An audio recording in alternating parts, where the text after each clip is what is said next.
Hello. How's it going? Good song to start out with.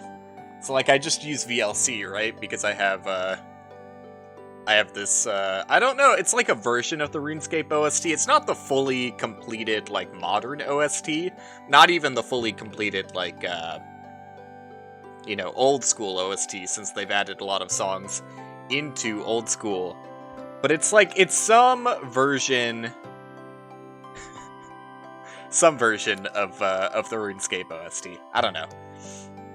You could probably find the details on it if you go to the website where I downloaded it from, which is just the same website that hosts the Wayback Machine. It's just like the Internet Archive or whatever it's called. But yeah, I just use VLC for it, so it's random what song I start out with. But this is a good one.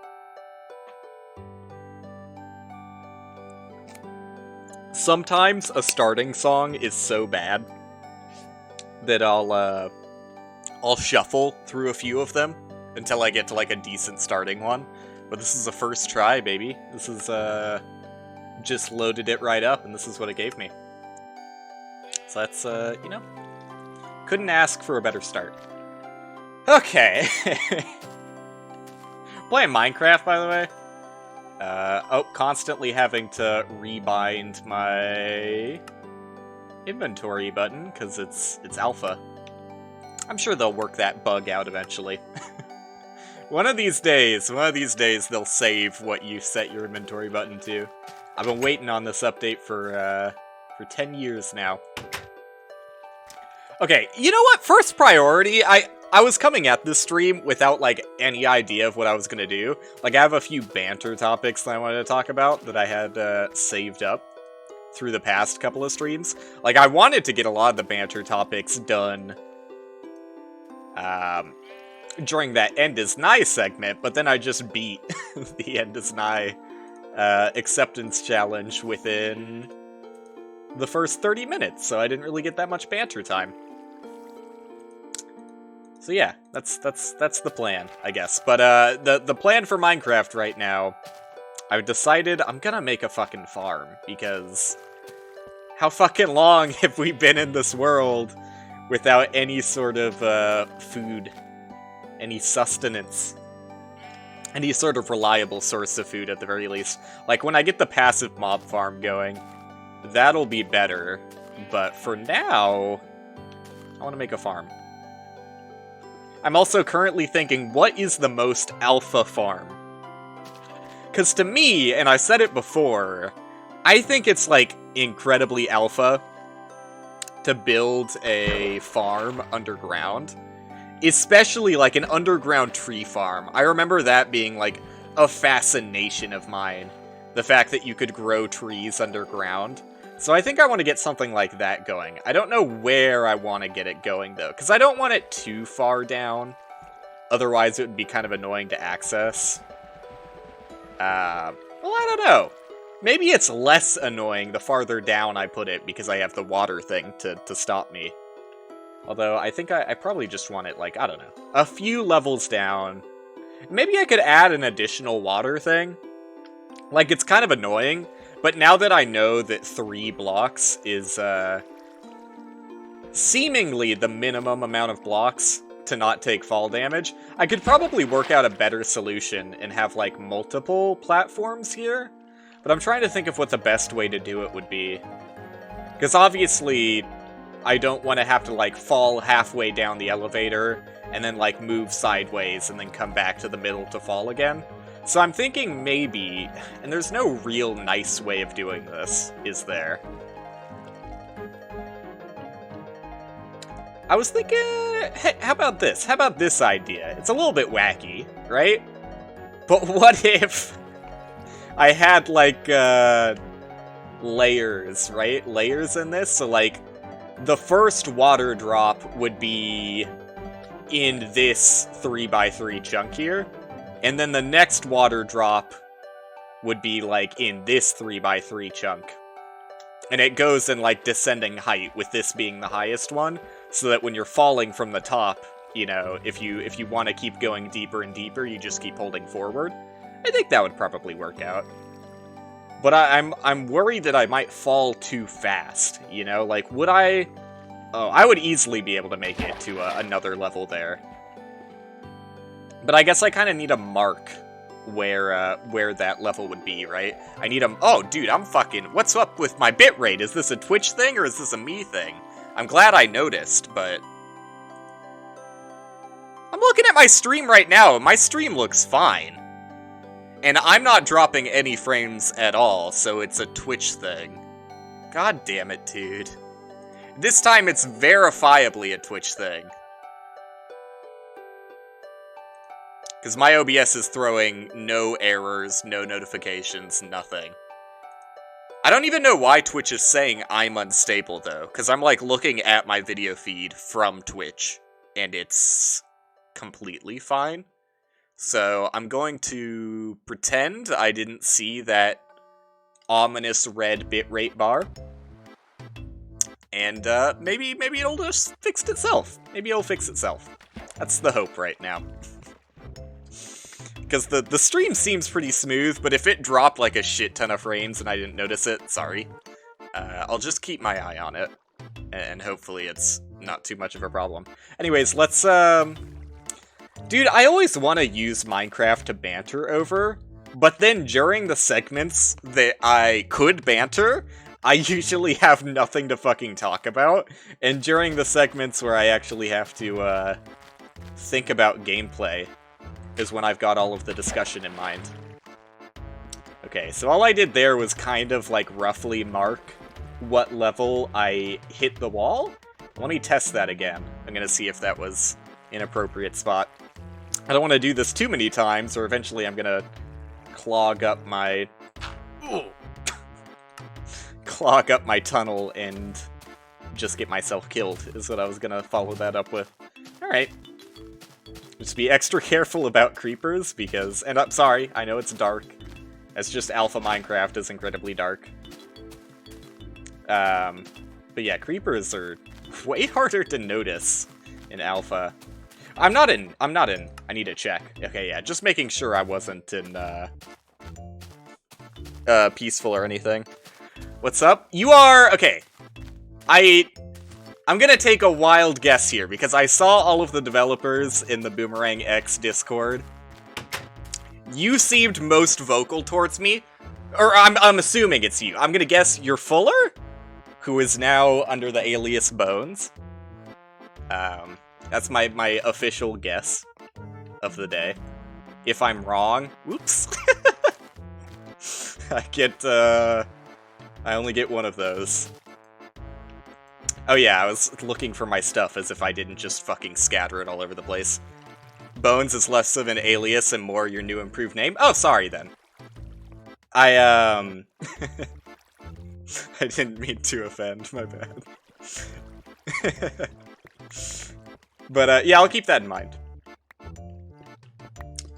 But, how's it going? Yeah, I figure you stopped in probably because of the Boomerang X in the announcement, is my guess.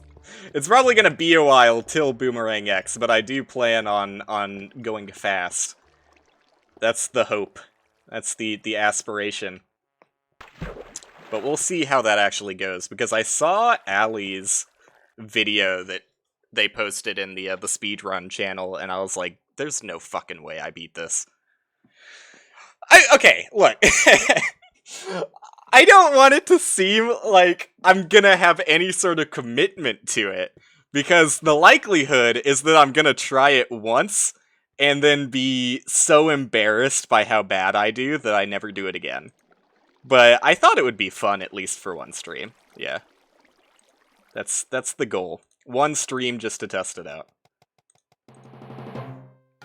You only came here for Minecraft, that's fair. Brown bricks and all that.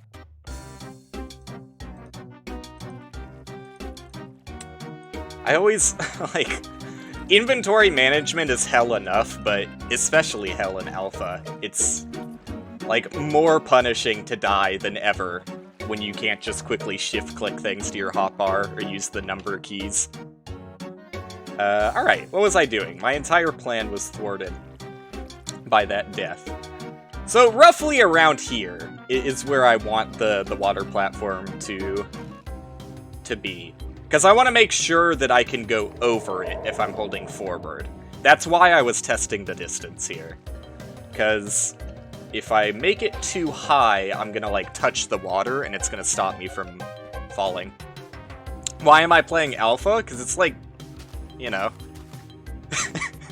My options are play vanilla, play modded, or do something entirely different. So...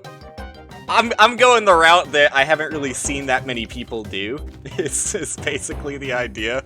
Otherwise, I would be the 10 millionth person to start a Minecraft playthrough. Like, I used to do Minecraft speedruns, but I kind of can't, because my PC is honestly a little bit too shitty for it. So this is my alternative, because I still like playing Minecraft. Oh, you can't even shift to stop yourself on ladders, that's right. Yeah, this is the only way... I'm gonna go, like, one block lower. The only way I can play Minecraft and stay remotely interesting. And I'm not even that interesting, so... it's kind of a failed attempt, but... in theory, it's to try and keep things interesting.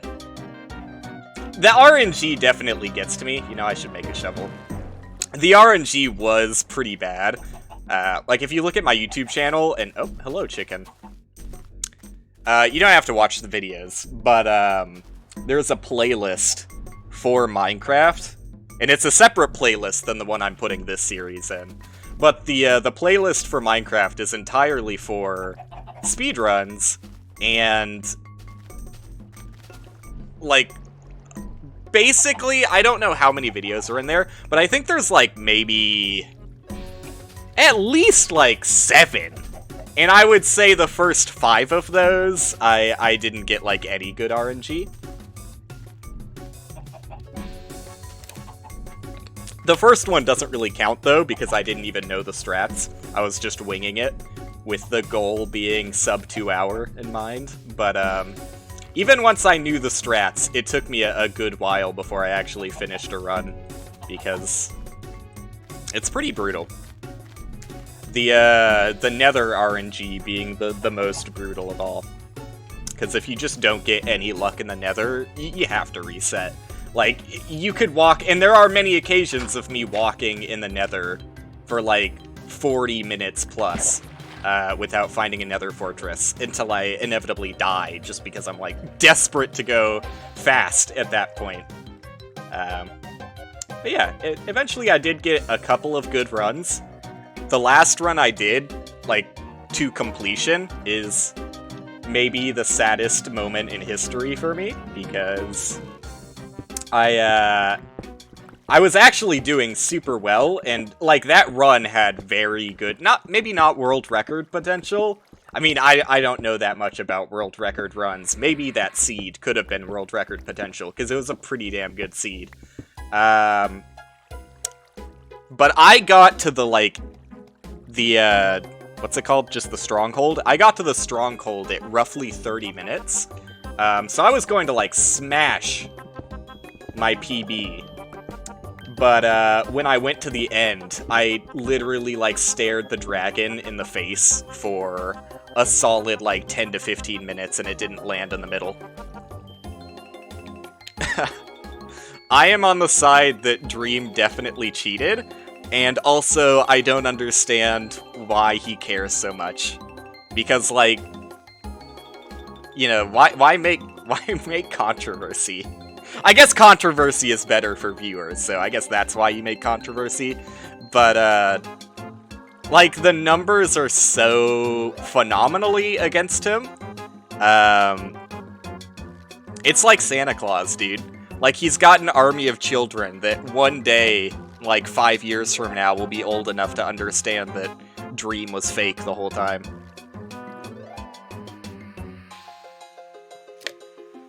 He's made a modern-day Santa Claus myth.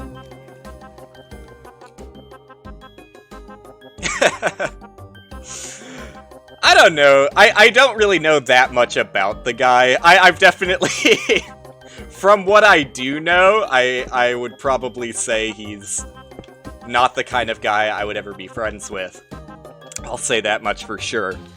But I'm not gonna, you know, go too deep on the guy, because, you know, it's probably for my best interest if I don't rag on someone I don't actually know anything about personally. I understand that, but also, like, I also could see it as not an ego thing and just a marketing thing. Because, like I said, you know, controversy, good or bad. Like, I'm not the kind of guy who looks at something, like, I don't think that all press is good press. I don't believe that at all.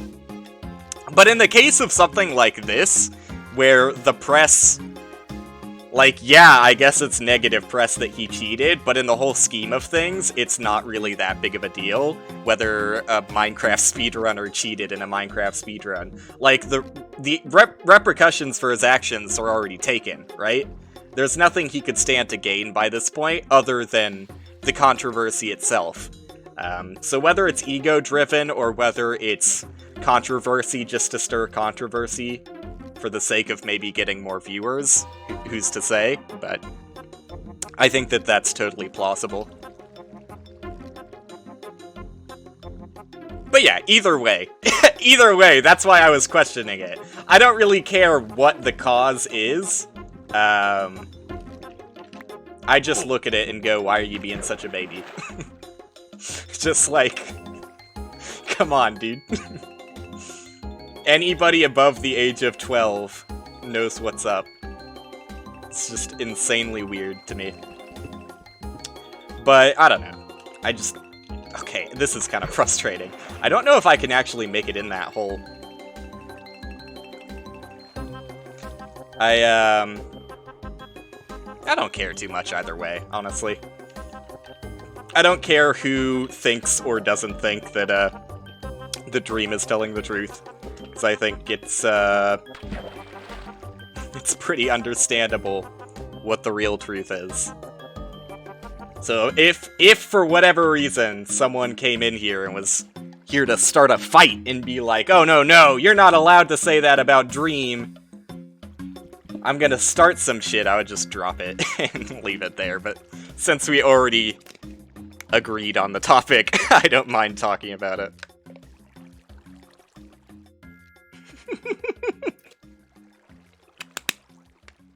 That is how it is, isn't it?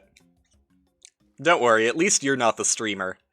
I do that shit all the time, but, with a live audience. It's okay to forget jokes when you're in chat. Alright, I think I need to go... You know what, how about this? Check this out. Check the ultimate strat. Speedrun tech. I'm really bad at that thing I just did, placing a block on the side of a wall so that you can get in a tiny little crevice. Whenever I'm doing it in modern Minecraft, I completely fucking drop the ball and just end up sliding down and down and down until I die. That's my favorite, it's my favorite pastime, honestly. When I'm at the butt end of it, of course. I would never do that to anyone else. What do you take me as? Some sort of dream stan? Okay, so I think this is where I want to be, and I think I'll plug this up. Well, do I want to plug this up, or am I just fine having, like, signs here? I can't even remember. Can you place signs in the same way you can with modern Minecraft? I need to check that. Please explain what I'm making? Sure. Sure. You were just, like, just a couple minutes late on the explanation. But basically, this water platform that I fall into, I want to make multiple of these and stagger their heights. So I'm going to make one there, and then I'm going to move this one into this 3x3 over here, so I'll have multiple levels that I can fast fall to. Because, like, it's there's no quality of life in Alpha Minecraft. You have to make your own quality of life. Unfortunately, it takes about 3 hours to do the most minimal actual effectiveness task. in the game. For a house type thing, kinda. Although, is this really a house? Is this what you call a home?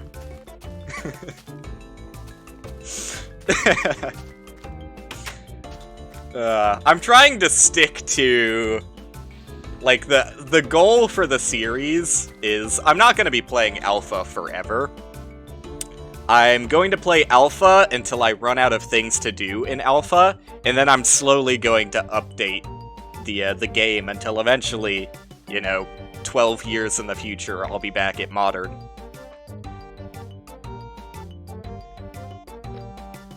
Which is why I want to keep my exploration as, like, small as possible, because I know that when I update to, like, 1.0, and there's, like, a lot of, like, biome changes and level generation, world generation changes that happen as the game updates.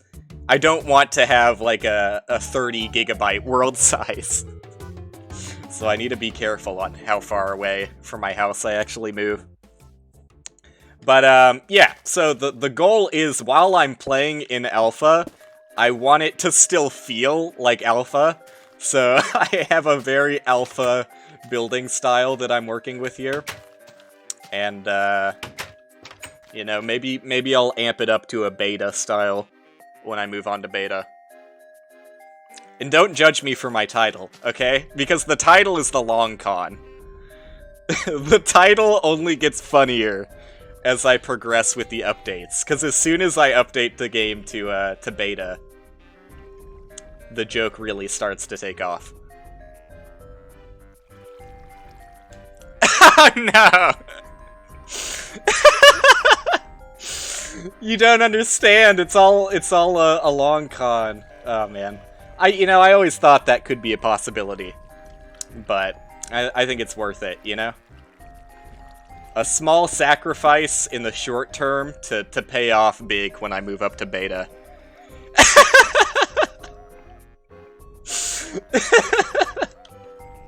It's working. It's working as intended. Alright. You know what? You distracted me. I went all the way up here so I could test if signs work the same way. And I forgot to do that. Do I have any wood? I think I was gonna, like, chop down trees last time I streamed this, but I just, like, blew up a creeper and decided that I was never gonna do that again. So let's get some wood. And honestly, like, when I started doing this, I was chopping down all the leaves as well. But when I update to beta, these leaves are just gonna automatically decay. I think?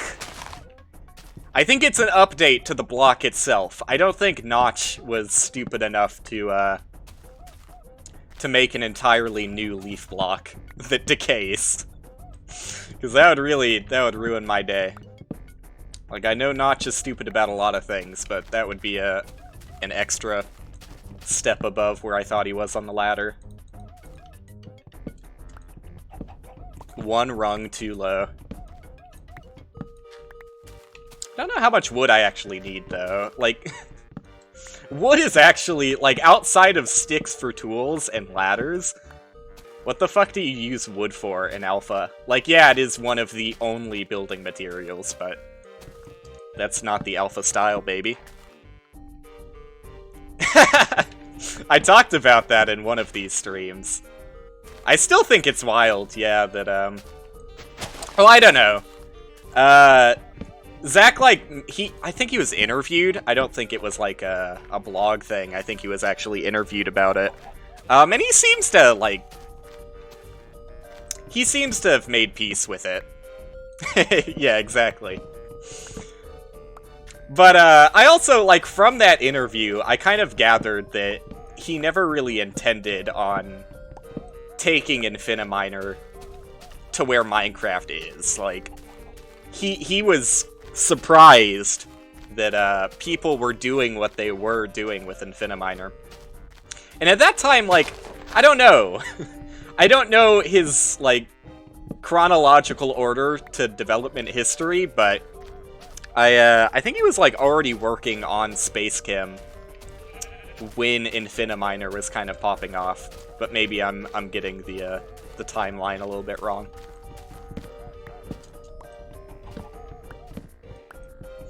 But, you know, he's made, well, maybe not bigger and better things than Minecraft, but he's made his own name for himself, so I don't think he's too bent out of shape about it.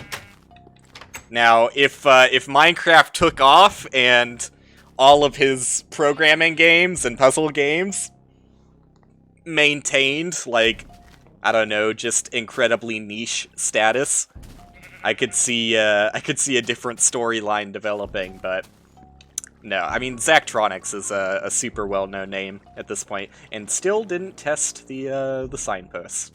Let's do that. Let's get that sorted. Yo, sick. That's neat. Yeah, I guess I don't really know that much about his story, really. I just play his games, and I'm like, this is pretty neat. But I don't think anything will be as neat as, well, I don't know. I think there's a special place in my heart for... No, I was gonna say Infinifactory. Is it Infinifactory? It is Infinifactory!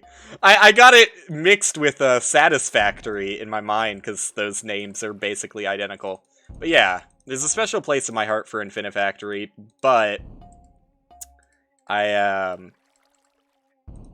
don't know. I think it's hard to say that Opus Magnum isn't the best thing that's come from Zachtronics. I do like the programming ones too, don't get me wrong. Okay, they do function the exact same. Good to know. Out of the programming ones, I probably played Exapunks, that's the one. I played Exapunks the most, but they're all pretty decent. Only one I really had gripes with was Shenzhen, because I thought it was a bit too restrictive, but it's, you know, that's kind of what it's designed around, so it's hard for me to act like that's a downside to Shenzhen. It's just, like, not what I like to see in a programming puzzle game. Personally, I've not played that many. I would recommend literally all of them, except maybe not his... maybe not his recent delve into, light strategy tank game. I haven't heard the best thing about Nerds. But the rest of his catalog is pretty solid. If you want a taste of what Opus Magnum is like, Opus Magnum is basically like a HD remake of one of the free browser games he made.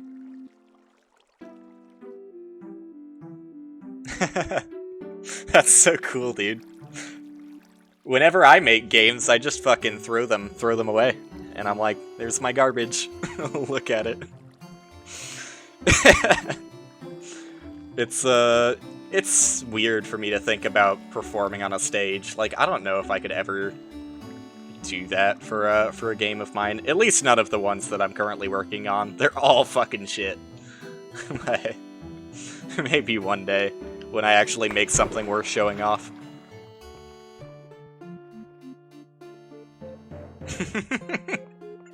Well, that's good enough, you know? That's a stage in and of itself. Though, yeah, most demos are usually dynamically scaled so that people can stop whenever they want, and still leave with a good feeling, without feeling like they didn't finish it or whatnot. Which is, I mean, the, Boomerang X is a good example of that. Like, if you didn't finish a single, like, I don't know what to call it, arena in Boomerang X, you would still feel good with, like, the raw gameplay.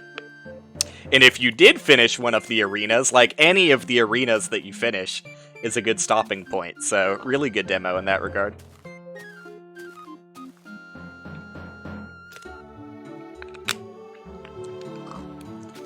But, like, I know these things, right?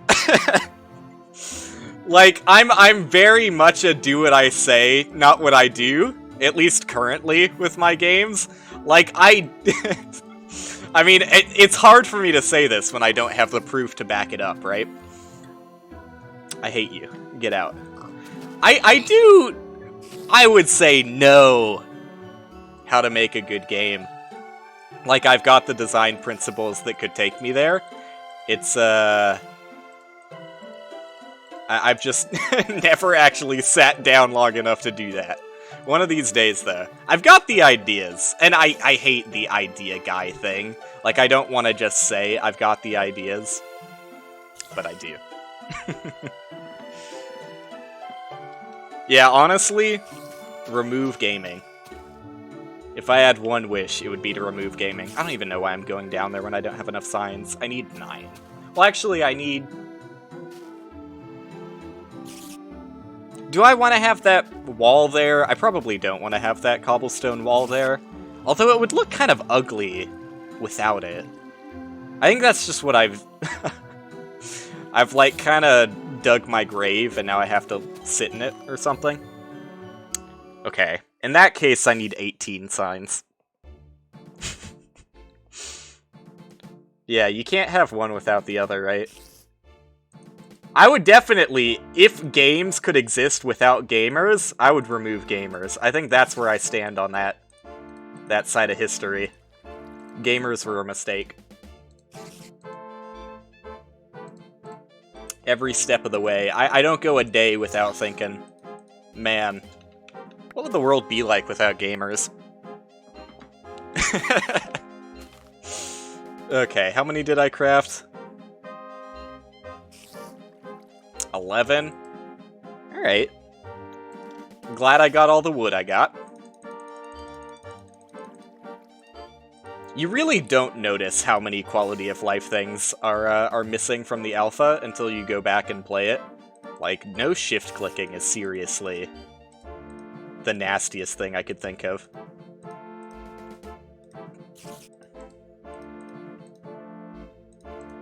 I just need 7 more, right? Oops. And the fact that, like, so many things just don't stack for arbitrary reasons, like, there's no good reason to have signs be unstackable. Like, these are the kind of decisions that you can tell Notch had no idea what he was fucking doing. Yeah, this is real official Minecraft music. The alpha, like, it's a super different atmosphere than modern Minecraft, right? Before he hired C418. Got all this MIDI shit in there. It's got like 200, 300 songs of MIDI MIDI music to mine to. Weird atmosphere.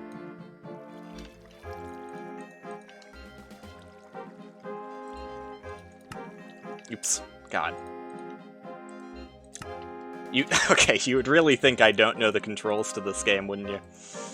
We're almost done with this, though. Although, okay. You know, I thought about it for a split second. I don't want to think about how much of a pain in the ass it's going to be to actually place this water here. Because water does not move the way you want it to in alpha. Unfortunately. You know what? I need 3 more signs than I brought with me. Because that lip is going to have to be sign as well. No worries, man. Thanks for stopping by. Alright. I need to bring this entire wall out of here, because this wall's not even going to exist. Not when I'm done with it. There you go, I'm done with it. So if this is all going to be going back, which it is, because this is the start of the next, like, hole that's going to lead into an additional water pool. I wish I could... You know what? Just make a staircase. I want to get back out of here so that I can place torches. Because I do want torches here. And then, like, this is going to be, since I haven't really made myself clear, this is going to be where, you know, I should have done it in this direction. Where the tree farm is at this level. That's the goal. How did I have the torches set up there? I just have them... Ew, I hate that torch. I just have them... Let's just go down and check. Oh, legend, dude! Legend. Okay, I just have them like that. I don't know if I can do that, though, because I have the... Yeah, I have the doorway on that block. So let's do it one higher to stay consistent. And that'll be the look I roll with. There you go. There should probably be torches there as well. Because that looked a little bit dark. You can never tell. Like, I'm still not sure if it's really that torches produce less light. Or maybe monsters can spawn at higher light levels. Or if I'm just going insane because the chunky, non-smooth lighting makes everything look darker than it should. Alright, there you go. Let there be light. Alright. So I don't know how I want to do this part, though. I think I'm probably just going to have this outer bit extend. And you know what? I can, like, open up this entire area and just have trees and trees. I think that would be sick. I'm starting to shape it in my mind's eye. Took me a while, but I'm starting to get there. Slowly but surely. So should I make all of this cobblestone? Probably. Just because it's going to be a pain in the ass to fix later. Although, it's not like I made all of this tunnel cobblestone, did I? Maybe I just stop with the cobblestone outside of the upper lip. Which means this doesn't need to be cobblestone. Oh no, this does need to be cobblestone, because this is where the signs are going to be. That'll probably look better that way. Oh, you know what? I don't need 3 additional signs. Because I can just leave those blocks empty. There's no reason to fill in the corners. Now, there's literally no way to make this look good, unfortunately. I just have to pick a wall to place these signs off of, unfortunately. Like, that doesn't look that bad. I mean, it'll look really bad when the water is put in there. But right now, like, that still looks structurally sound because they're, like, beams that go across. I don't think there's any way I can do that. Like, if I place a sign on the side of a block, it'll pop off if I break that block, right? I would imagine. Or maybe it's gonna be... Okay, no, it just pops off. I was gonna say maybe it's gonna be inconsistent, like how the paintings were inconsistent. But... seems to be consistent at the very least. Okay. Might as well make this cobble. Do I really... The alternative to what I'm thinking here is having, like, a beam of signs from this back wall as well, similar to this structure here. Even though they don't need to be there, that would let me have the same sideways, flat sign appearance on these walls.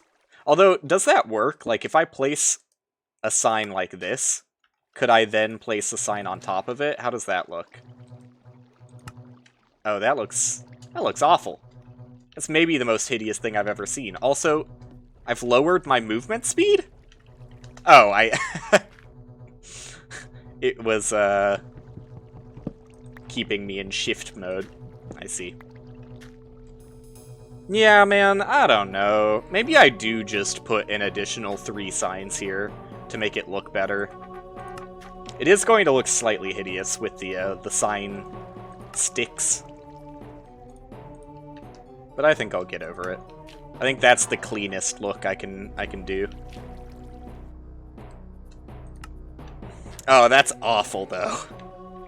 That is really awful. Oh well. I need to make sure I'm, like, standing right in front of the sign, or it's gonna, like, turn it ever so slightly. I don't know. It's not that bad. I just hate the little droopy sign bits. But it'll probably look better when all of them are in place. Oh shit, I'm missing a sign. I guess I never picked it up. Or maybe I dropped one somewhere. I don't know. Let's go get more, though, because I'm gonna need 6 more signs, right? I need 6 signs, so 4 more from the ones I have in my inventory. You know, at some point I'm planning on getting to banter, but it's gonna take a while. I keep getting distracted by the gameplay. I should really just, like, buckle down and pretend that the gameplay is going well, and that I'm not constantly having to make additional trips to the crafting table. I should probably just have more crafting tables around my house, but whatever. That's fine. That's fine. I'll live with the extra trips for now. So, yeah, okay, let's start with the first thing I was considering to banter on. My YouTube is actually kinda poppin', dude. Like, as poppin' as it could be, right? Yeah, that actually doesn't look so bad when I have multiple layers of them. Like, obviously, I'm not quite at dream levels. But it is nice to have the YouTube channel for close to a year now. And, over the course of one evening, my subscription count over doubled. Like, it was hovering, I forget where exactly it was like 16 to 20, somewhere around there. It's close to 20, I know that. And, one of the YouTube shorts just did well. Like, I'm looking at my analytics right now. One of the YouTube shorts just did well, and, within one evening, I'm up to nearly 50 subscribers now, which is cool. It's cool to actually, like, you know, see some positive feedback or, like, reinforcement that what I'm doing is not completely a waste of time. It feels nice. It doesn't happen all that often. But yeah, it's just a TikTok, so it's a YouTube short, but it's from my TikTok. The TikTok in question is, like, it was... Okay, so the TikTok was uploaded... Let me see. There's no easy way of seeing this. Hello? I have to go all the way back to the main page with all of my videos. I probably could have seen it somewhere in analytics, but... The video was published on the 22nd, which was like 4 days ago. I know what day it is. And, for the first, like, 2 or 3 days, literally nothing happened to the video. So that's why, in, like, one of my recent streams, I was talking about the YouTube Shorts versus TikTok, and I was like, I'm not really sure if these YouTube Shorts are really that worth it. Just because, like, you know, why would I spend the time? Because it took me, like, a full day's work to port all of the TikToks over to YouTube. Why would I spend all that effort continually taking my TikToks and putting them on YouTube if they're just going to get, like, 2% of the value compared to the TikTok? Now, I like, yeah, it's cool to have my content everywhere, I guess, but the content from the TikToks is already on my YouTube channel, because it's all, like, segmented cuts from my VODs, right? So it's not like it's additional content that I'm making TikTok exclusive or anything. It's just, like, highlighted micro clips, basically. It's like Twitch clips, but with a little bit of editing. Some of them I put a little bit more editing into. But the point is, like, if it was exclusive content, like, I don't ever want to have exclusive content on one platform. The only case where that would happen is if I, like, have a stream that I think completely bombs, and there's no reason to port it over to YouTube or anything. That's, like, the one case of exclusivity, and it's not even good exclusivity. It's like, I don't want anybody to see that. But because it's not really exclusive content, it's just, like, slightly edited content that already exists on YouTube, I don't feel like an extreme urge to port that stuff, since it takes a decent bit of time, if it's not going to be rewarding in any way, shape, or form. But, like, my last TikTok discussion, I'm gonna switch out of analytics mode and just go back to playing the game. because I've seen what I needed to on the analytics side of things. Let me get my chat back up. There you go.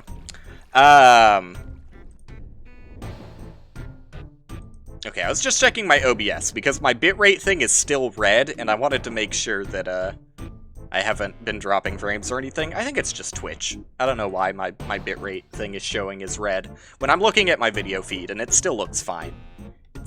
It was probably just like a Twitch hiccup right when I started stream, and because of, you know, the way averages work, it still thinks that things are bad, even though they've been fine ever since I started. Anyways, what was I saying? Nothing of any value, like usual. Let me count out these tiles real quick. Okay, so this is going to be a hole. And then I'm going to continue the lip one block further out this direction. The last TikTok versus YouTube short discussion was very, very one-sided in favor of TikTok. Because, like, I had multiple YouTube shorts that had gone up at that point. And every single YouTube short was just hovering around, like, 0 views, basically. They were doing about as well as my VODs were, so I was like, okay. Like, I wasn't even getting any views from shorts.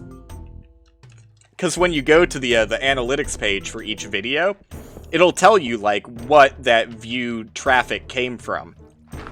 Whether it came from, like, a link, whether it came from people browsing your channel, whether it came from people searching for that content, YouTube will tell you where they came from. And Shorts has its own category.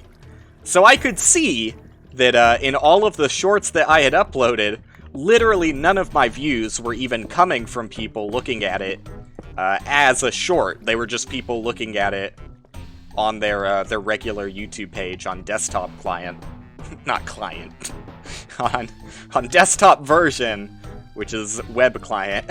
Anyways. Alright, I got this sorted.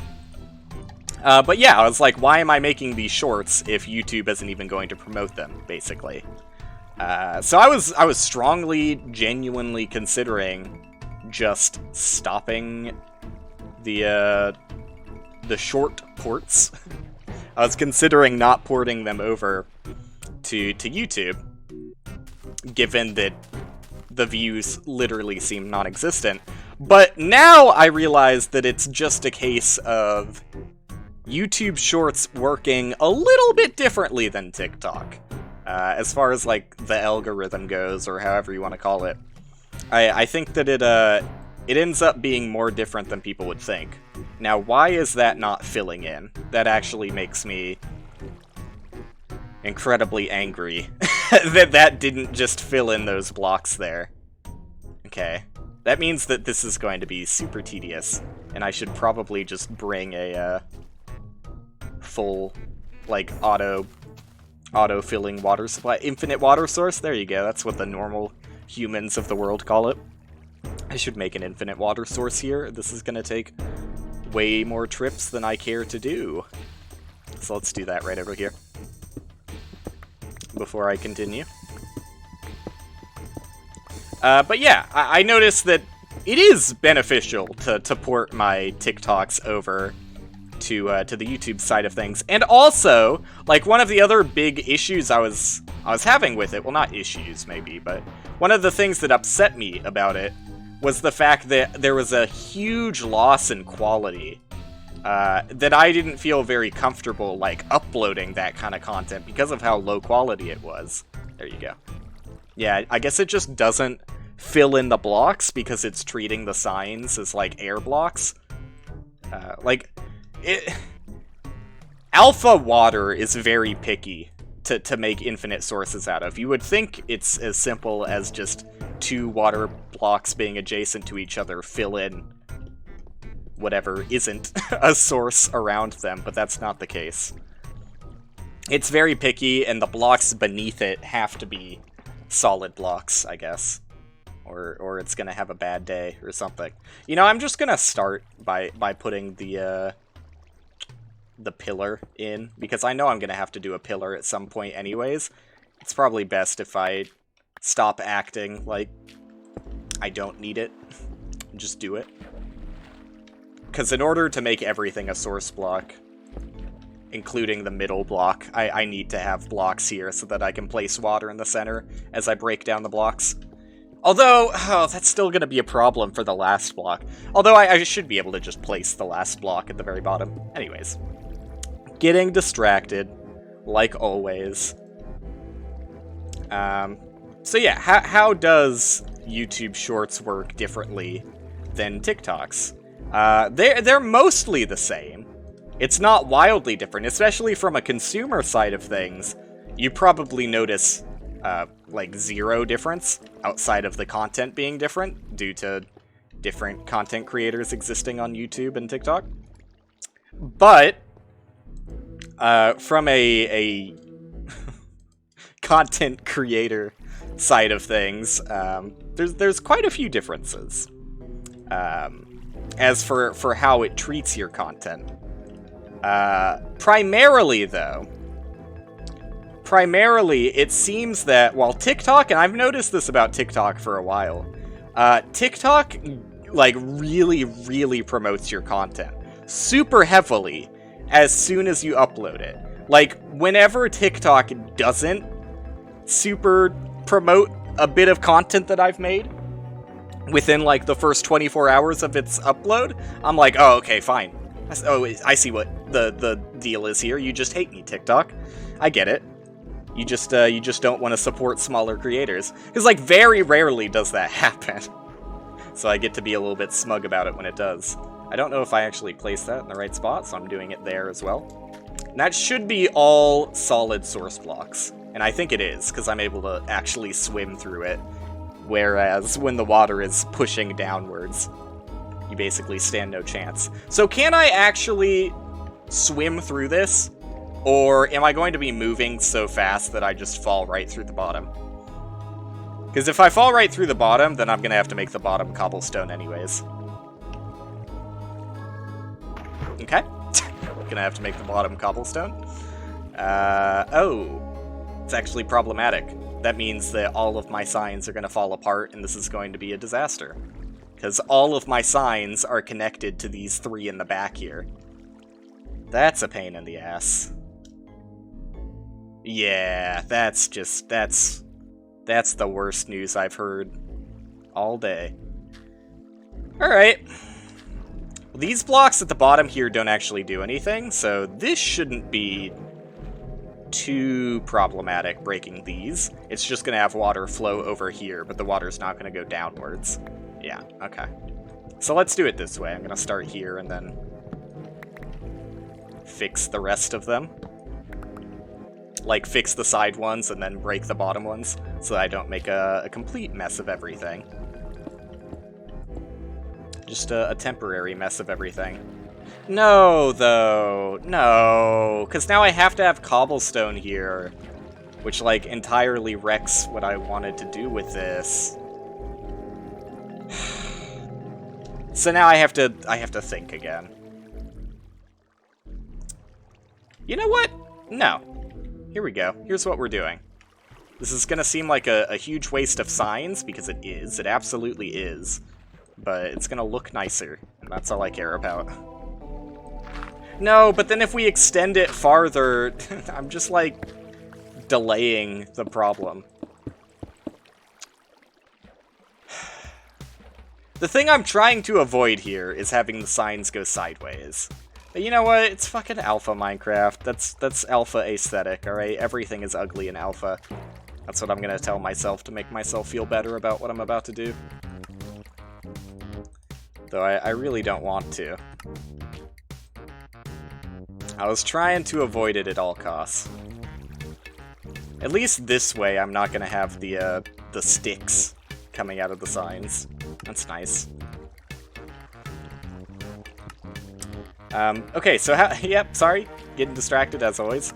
How does YouTube differ again? So YouTube does not immediately push your content at all, really. In fact, some would say the opposite. It kind of feels like YouTube just abandons your content when you immediately release a short. Because I was getting, like, crickets, dude. I was getting dead silence within the first 3 full days of uploading multiple shorts. So that made me think, you know, with my TikTok brain wanting instant gratification for everything I do, that made me think that YouTube Shorts just weren't worth it compared to TikToks.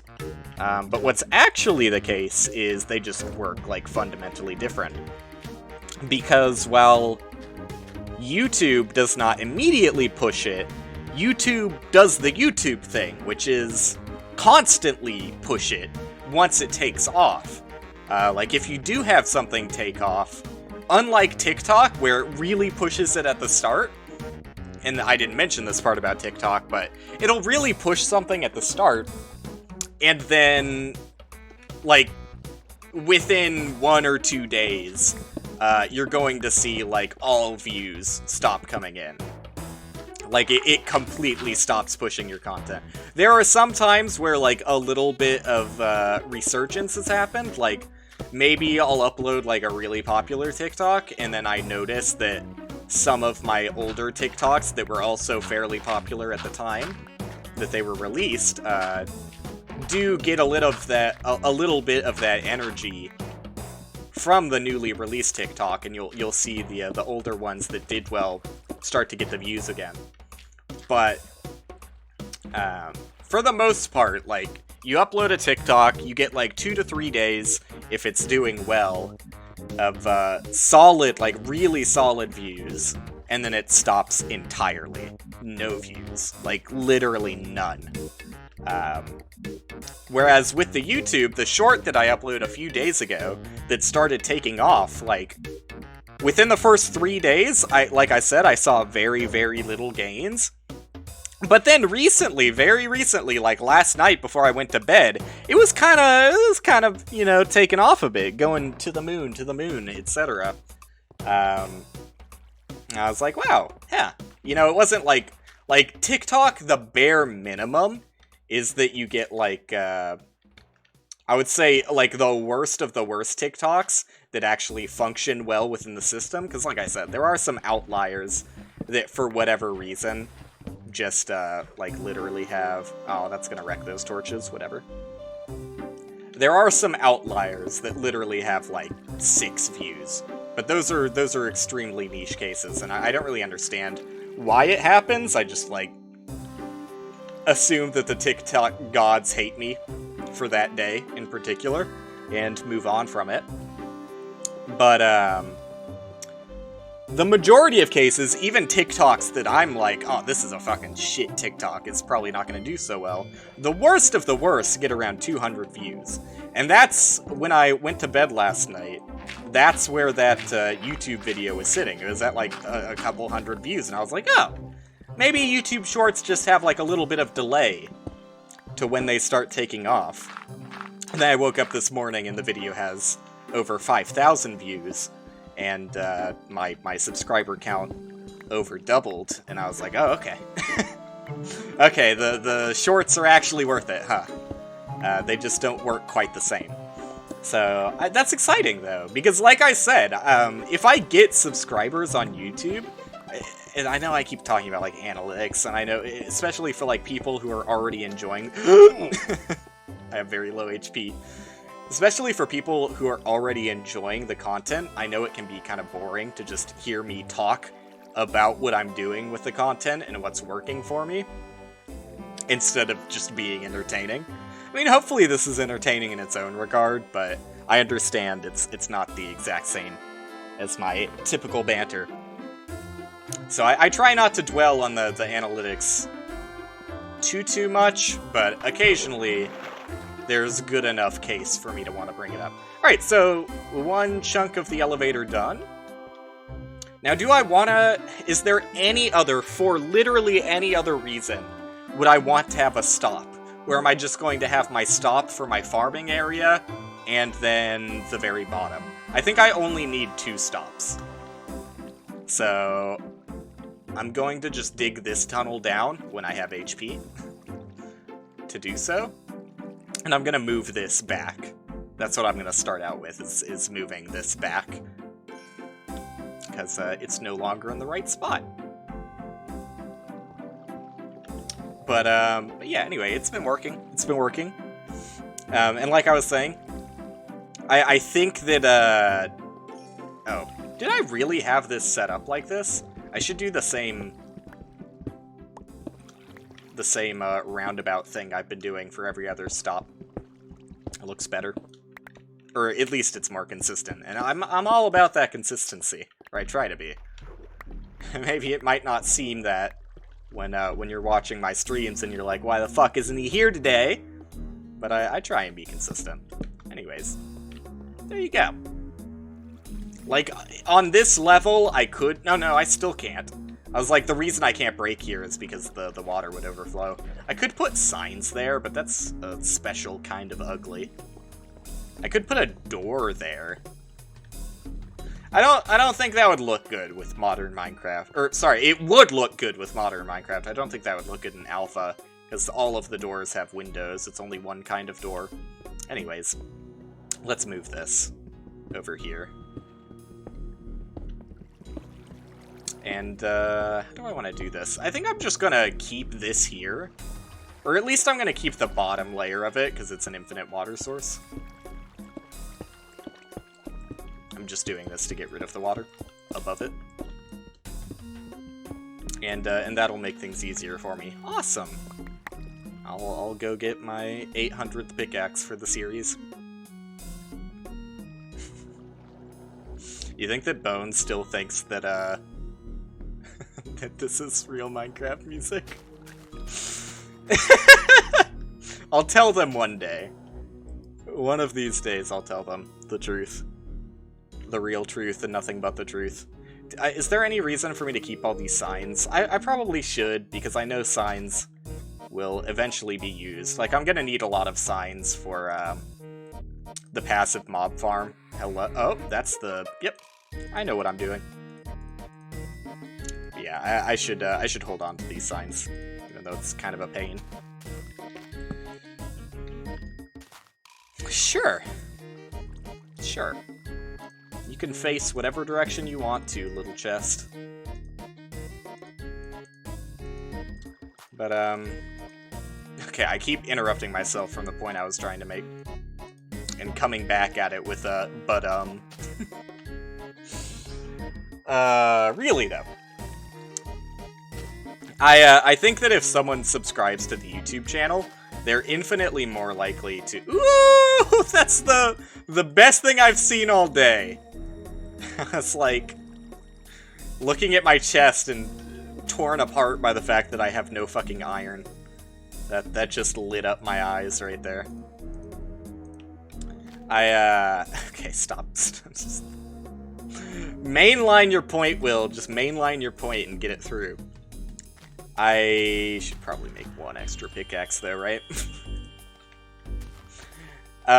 If someone follows the TikTok, that's cool. You know, I'm glad they're enjoying the content at all, right? Like, that's just rewarding that, you know, people are having any enjoyment from what I do. Because that's why I do it. Is I think it's fun, and I think it's more fun when, I know that other people are having fun with it. It's very, very nice feeling. But, on the other hand, it's also like, the TikTok stuff is just from my Twitch, right? So the reason I have it set up like that is because if you enjoy the TikTok, I would think you would also enjoy the live stream, though I understand there are differences, and some people just straight up don't like long-form content at all, which is totally fair. But I am doing the TikTok just for, like, basically advertising for the stream. Because the stream is, as I've said many times, the stream is, like, what I actually care about. The stream is what I have fun doing. I do still have fun, like, making the TikToks, but it's mainly just, like, a fucking dopamine rush when I see the numbers go up. That's basically the main reason I've been doing it, is because that's currently more rewarding than the stream. The stream is what I have fun with, if that makes sense. I think that makes sense. So the end goal is still to, you know, hopefully have more people enjoying the stream. That's the best case scenario for me. But, I don't think that it's super likely that people from the TikTok... It has happened! It has happened a couple of times, I think. But it's not super likely that someone watching a TikTok is going to then go to my profile, and then from my profile, find my link to my Twitch. And it's not even a hyperlink, because TikTok doesn't do hyperlinks in description. So you have to manually copy it and paste it into your browser, and from there, or manually type it into Twitch if you use the app, and then from there, you could follow my account. It's not the cleanest process to get from my TikTok to my stream, which is why I don't think many people have done it. And it's also, like I said, it's a different kind of content. I'm glad I made 2 pickaxes, good lord. These things break just stupidly quickly. They basically don't exist with how fast they break. But yeah, it is a slightly different, I mean, depending on how you look at it, it's a severely different, oh god damn it, kind of content. Looking at like 1 minute or less videos compared to looking at multiple hour-long live streams. And also, the TikToks are, for the most part, just like exclusively funny clips. And I don't think that the stream is entirely all about being hilarious at all times. I am the funniest man on the planet. Sorry, I'll stop. But I also just like talking about stuff like this as well, and I fucking rant about how shitty Texas is all the time. Recently, at least. So, it's real!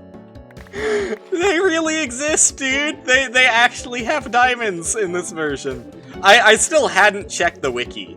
Like, I had assumed that diamonds did exist, but I had yet to see- oh, are you fucking kidding me? Two diamond.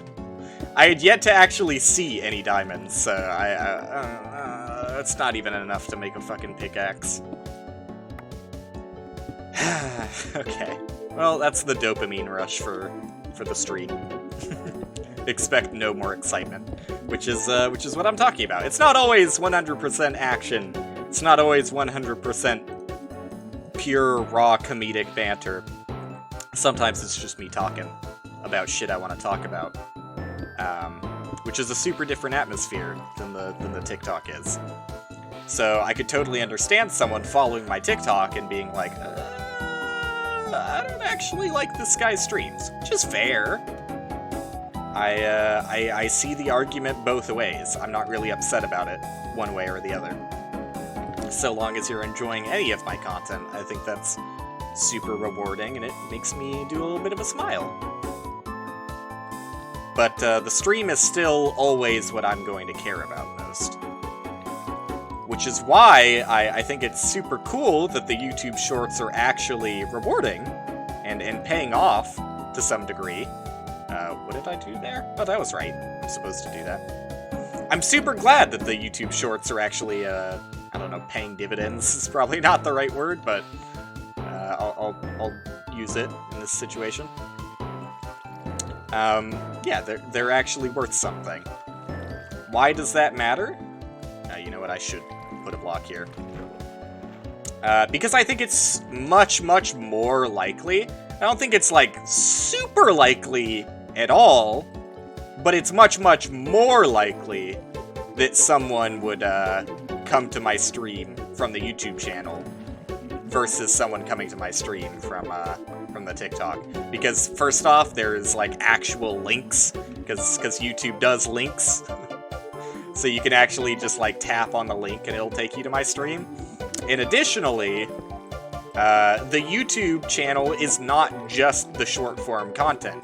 The YouTube channel also is where I have my my VODs. So it's a much easier like entry point to the stream if, like, you subscribe because you enjoy the YouTube Shorts, and then also in your sub feed you're getting my VODs, which some people may find annoying and unsubscribe, which again, is fair, but they probably wouldn't have liked the stream anyway, so I'm not that upset about it, right? But for the people that stay subscribed and maybe actually watch and enjoy the VODs, that's like a guarantee that they're going to like the stream and might actually check it out at some point, so. Basically, in way too many words, what I'm saying is, I'm happy about it. I'm glad that the YouTube Shorts are actually working. Because for a second there, I was afraid that it was entirely a waste of time. What is going on? Why are there water currents here? Please tell me it's just because of these holes. Because these should be source blocks. Yeah, okay, it is just because of the holes. I made sure of it that these would be source blocks. I'm getting pushed all over the place.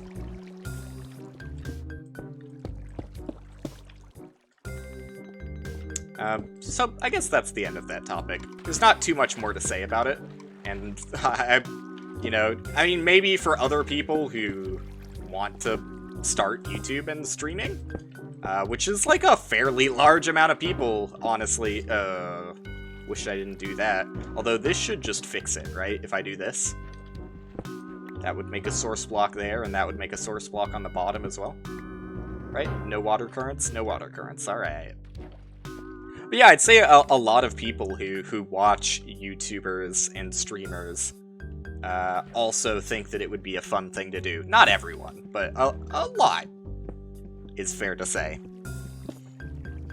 And yeah, you know, hopefully for people like that, it helps that I'm open about talking about this kind of thing, because it's not like I've got the secret strategy, right? I did title a YouTube video, I think I titled it was like an End as Nigh video, and I called it the ultimate Twitch strategy or something. Because, you know what? Clickbait is part of the ultimate strategy, for YouTube at least. But it also wasn't lying. Like, I do think that the things I talked about in that stream, which are pretty similar to the things I talked about in this stream, are, like, objectively good things to do if you want to grow a channel. I don't know why I do it in I was gonna say parentheses, but I guess it's quotation marks. I don't know why I do it in quotation marks, because it is, like, you know, the definition of growing a channel. But I guess I just don't take it seriously, and I don't really take myself seriously. So I feel like I need an air of illegitimacy around it. And that's kind of what quotation marks are, right? An air of illegitimacy. Like, don't take the thing I'm about to say seriously. But really though, for anyone interested in doing YouTube and Twitch, like, I can speak from a little bit of experience now, which is weird for me to say, because, like, I still have, like, 0 concurrent average viewers for the most part. But the experience shows that it does help to spread what platform you're using. Like, if you want to be a live streamer, especially if you want to be a live streamer, you cannot do exclusively Twitch. You can, but it's entirely a luck game, and you don't want to play a luck game like that. God damn it, I'm about to go back to stone tools. I mean, maybe you do want to play a luck game. Maybe you just love gambling and want to spend, like, 5 years without any sort of return on what you're doing. That's, it's totally viable. If you're not doing it to see growth. Or at least rapid growth. But if you actually care about getting somewhere in, like, an understandable amount of time, it seems like the most appropriate strategy is to actually care and put in the effort. Because it is effort. Like, it's not super fun to have to edit your own content. I mean, maybe you're just rich and can pay someone off to do it for you. But I don't think that's the case for most people. It's not super fun to have to, like, spend hours editing content, and then most of the time look back and be like, oh, okay. I spent, like, 2 afternoons editing this video that I thought would do really well and is super entertaining, and it got 2 views. Because it happens. It happened to me a lot. But if you keep pushing, and especially, like, the things that are working for me now, because, I was experimenting. You got to experiment as well. And maybe if you're watching this video, like, years in the future, what I'm talking about right now may or may not still be viable. So don't just take this as the word of gospel, right? Like, it's an ever-changing media. What works today might not work tomorrow, even. It's pretty rapidly changing at that, so it's not super unreasonable to think that what might work today might not work tomorrow. So yeah, I guess experimentation is like the most approachable, regardless of time, piece of feedback I could give, but especially in, like, current history, in the current timeline that we reside in, TikTok and YouTube Shorts are very worth it. And, it also goes hand in hand with experimentation, so I'm kind of just repeating myself when I say this. But not just experimentation, but be open to do things on other platforms, which I was hesitant to. I was a little hesitant to do YouTube at first, and I didn't do it at first.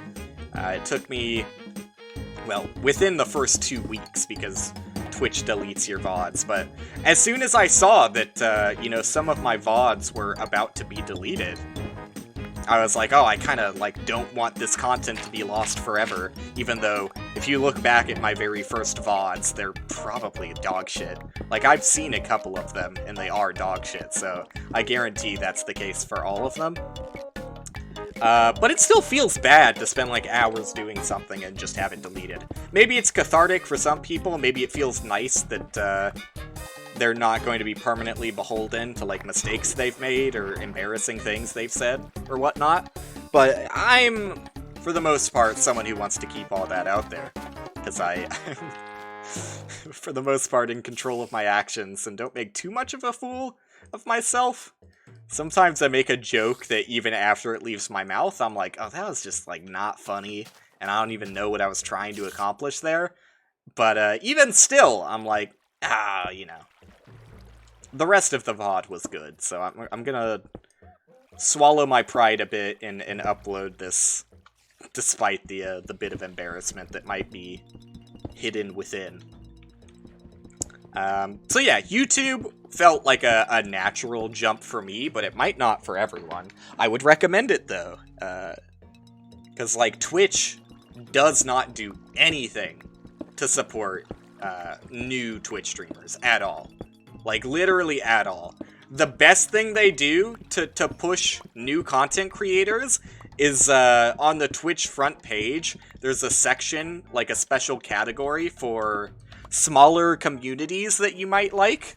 But every single streamer I've seen in that smaller communities you might like list is averaging, like, minimum 30 viewers. And I'm like, alright.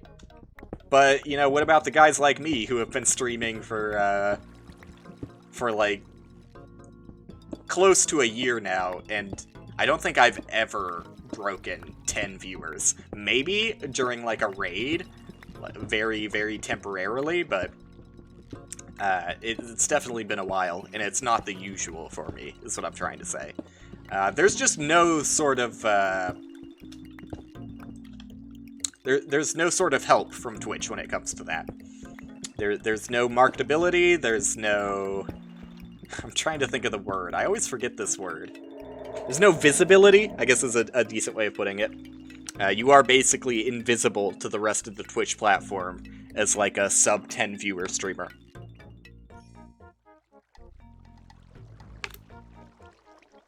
So it helps to go to other websites. Helps to diversify where you put your content. And, for the longest time, you can hear me talk about it in previous VODs, I'm like, YouTube just isn't worth it. Before I did the YouTube short thing, I was like, you know, I spend so long on these highlight videos, and YouTube just doesn't reward them at all. So, you know, at times, I was considering just using YouTube as like a VOD repository without any additional work putting into it. But now that I've experimented enough, and, you know, I heard that shorts were doing really well, and it's a feature that everyone has access to, the experimentation paid off, and shorts have done super well for me so far. TikTok, though, like, I was so adverse to doing anything on TikTok for a number of reasons. I'm not super conspiracy theory guy, but I think there's good reason to believe that maybe TikTok is not the nicest to the data you give it, basically. Which is why, even when using the app, and I know, like, having the app is even a step I didn't want to take. Like, I really wanted to just be able to use the web client version of TikTok, but the web client doesn't allow you to like, edit your videos or put, like, captions or music or anything. So you basically have to use the app. The very first TikTok I uploaded was entirely, I just, like, threw it on the web client, but once I realized you can't do any of the TikTok stuff that makes TikTok what it is, I was like, oh, okay, I guess I have to get the app. But I was pretty hesitant towards that. And I would say for fairly fair reasons. But I try and be as safe about it as possible. Thankfully, iOS has a feature that whenever an app is given access to, like, your photo library, you can tell it to just only allow, like, a set few amount of photos. So I literally have it set to no photos, except when I have a TikTok that I want to upload. I select it so that TikTok can see that and then use it from there. But yeah, I was pretty hesitant on the TikTok thing, and I didn't even think it would pay off that well, but I'm glad I experimented with it, because, like, that, especially if I wasn't doing the TikTok, I probably wouldn't have done the YouTube Shorts. And I definitely wouldn't have had, like, the backlog of 38 videos that I did have for it.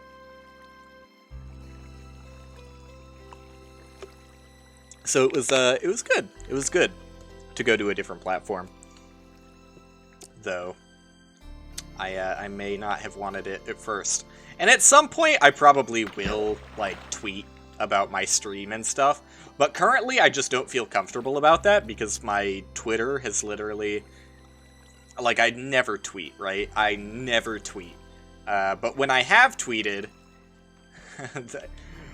except for, like, a few tweets I've done recently, like, I'm trying to break out of the mold of guy who only fucking tweets to show progress on my game.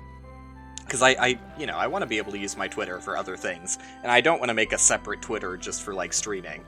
But for me, I'm probably not going to be, like, super active on my Twitter, especially regarding the stream, until I finish Bounty Below.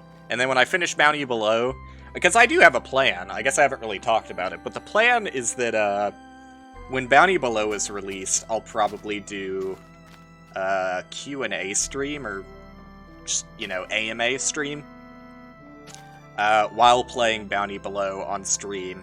And from there, I'll definitely link my Twitch account on my Twitter, because it's actually relevant to Bounty Below, and after that, it's kind of a natural extension that I would, just tweet about my stream, I guess. I might not tweet out every stream, even though I think that's, like, what you're supposed to do. I'll definitely be more active on Twitter, I think, after that happens. So we did it. We did what I wanted to accomplish, and I think it stayed pretty alpha. Like, maybe not. I don't know. I don't think I've seen a design that was nearly as thought out as I thought this one out for alpha. Like, alpha is seriously like the monarch of just slapping things down, and mostly caring about aesthetics than actually caring about functionality. So, except Etho. Etho has basically always cared about mechanics and functionality. Yeah, even this, which is not really that complicated. It's literally just a double-layered water pool that I can decide what level to stop at, I think is something you wouldn't have seen in alpha. But, you know, I'm sure that somebody could dig up footage of it at some point. Like, I don't disbelieve that it would exist, I just think it's not the norm for alpha. Alright, so what do I want to do here, then? Because I definitely want to open it up. And hopefully this is at a level where I can find iron, because I, like, desperately need iron. I'm looking at it, though, and I'm like, I don't think this is deep enough for iron. Like, iron just never shows up, dude. It's so rare in alpha Minecraft. But I'm just going to get a bunch of pickaxes and start digging. Because I need to hollow that out for a tree farm anyways. And I'm going to make a regular farm there as well, because I've been on like 0 HP for the majority of the series. It's weird even thinking about this as a series, because like I don't really do series on my stream. Well, I don't know. I guess you could say like The End Is Nigh was a series as well, right?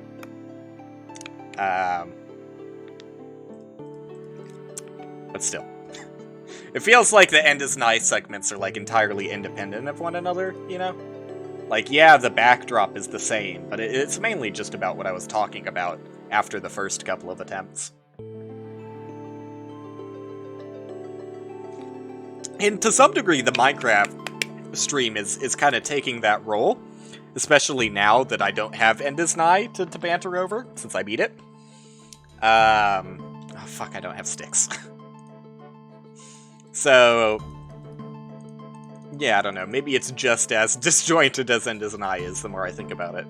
But, at least it's, like, constant progress, right? Whereas in End Is Nigh, was I seriously about to make hose?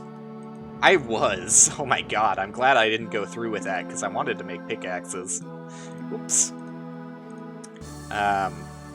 But yeah, the End Is Nigh, there was not constant progress. There were moments where I made it farther than ever before, but I don't think it's quite the same as this. And I feel like this feels more like a series than the End Is Nigh ever did.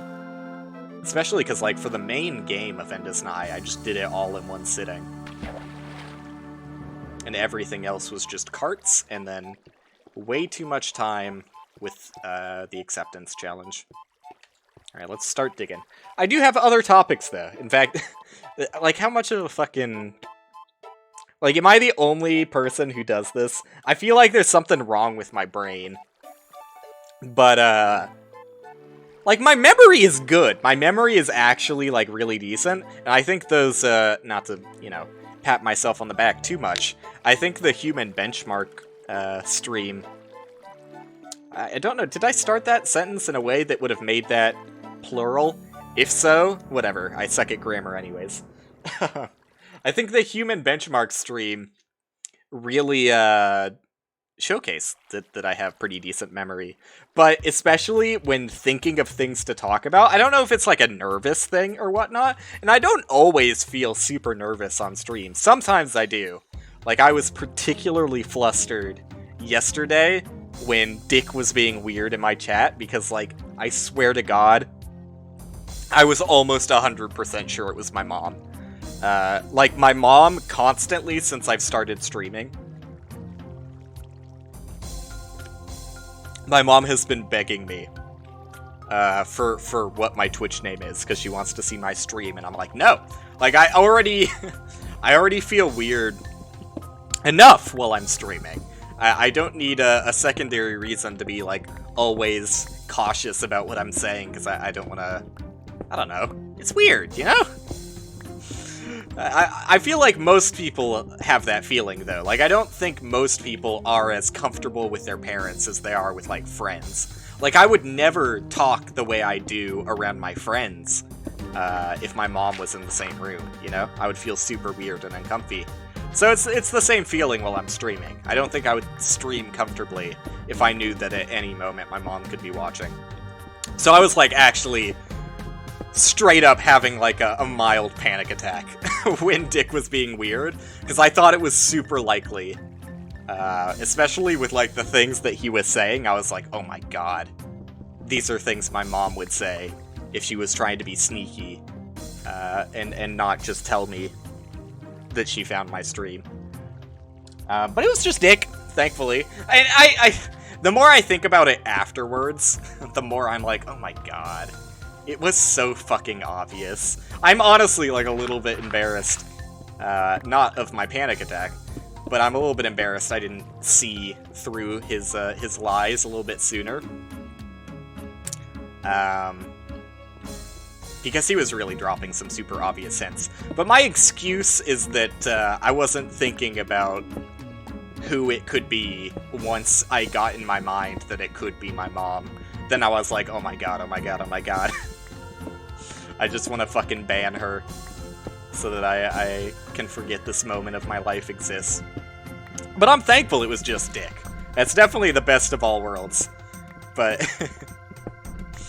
in hindsight, I probably should have known. Like, I saw that someone had followed me basically right before I started streaming, and so I clicked on their name, and their account was literally just created, which, again, is also partly why I thought it might have been my mom, because it was a fresh, brand new account. But, no, I should have known, because Dick also... And that's something I wanted to talk about. Hey, this is actually like a convenient pivot. Okay, just to drum up what I was talking about originally, what I wanted to say is... I feel a little embarrassed about my memory, even though I think it might be a nervous thing. As soon as I start streaming, literally every conversational topic that I had in mind that I was going to banter about during stream just fucking leaves my head. So I wrote them down on a piece of paper that I can occasionally glance at. So if you see me glancing, it's because I want to pivot to the next topic. But hey, this ended up being a natural transition to the Dick thing. His account was banned, and I'll get into that a little bit more. Sorry, I need to start mining and stop just pacing back and forth. I'll get into that a little bit more after I'm done talking about the weirdness that was last night. But yeah, like, so many hints were dropped. The account was just created, which is, you know, I knew that Dick would have had to make an alt account. So, already, probably could have just straight up from that assumed that it was Dick. Past that, who else in the fucking planet cares about Lion King than Dick? Like, that should have been the nail in the coffin right there. That should have been as far as it needed to go. But even past then, he told me that, you know, I should be able to recognize him. So I probably should have looked into the clues a little bit more past that point. And even after that, he said he was banned. And I still didn't make the connection in my head. That it was Dick. So. Not my brightest moment.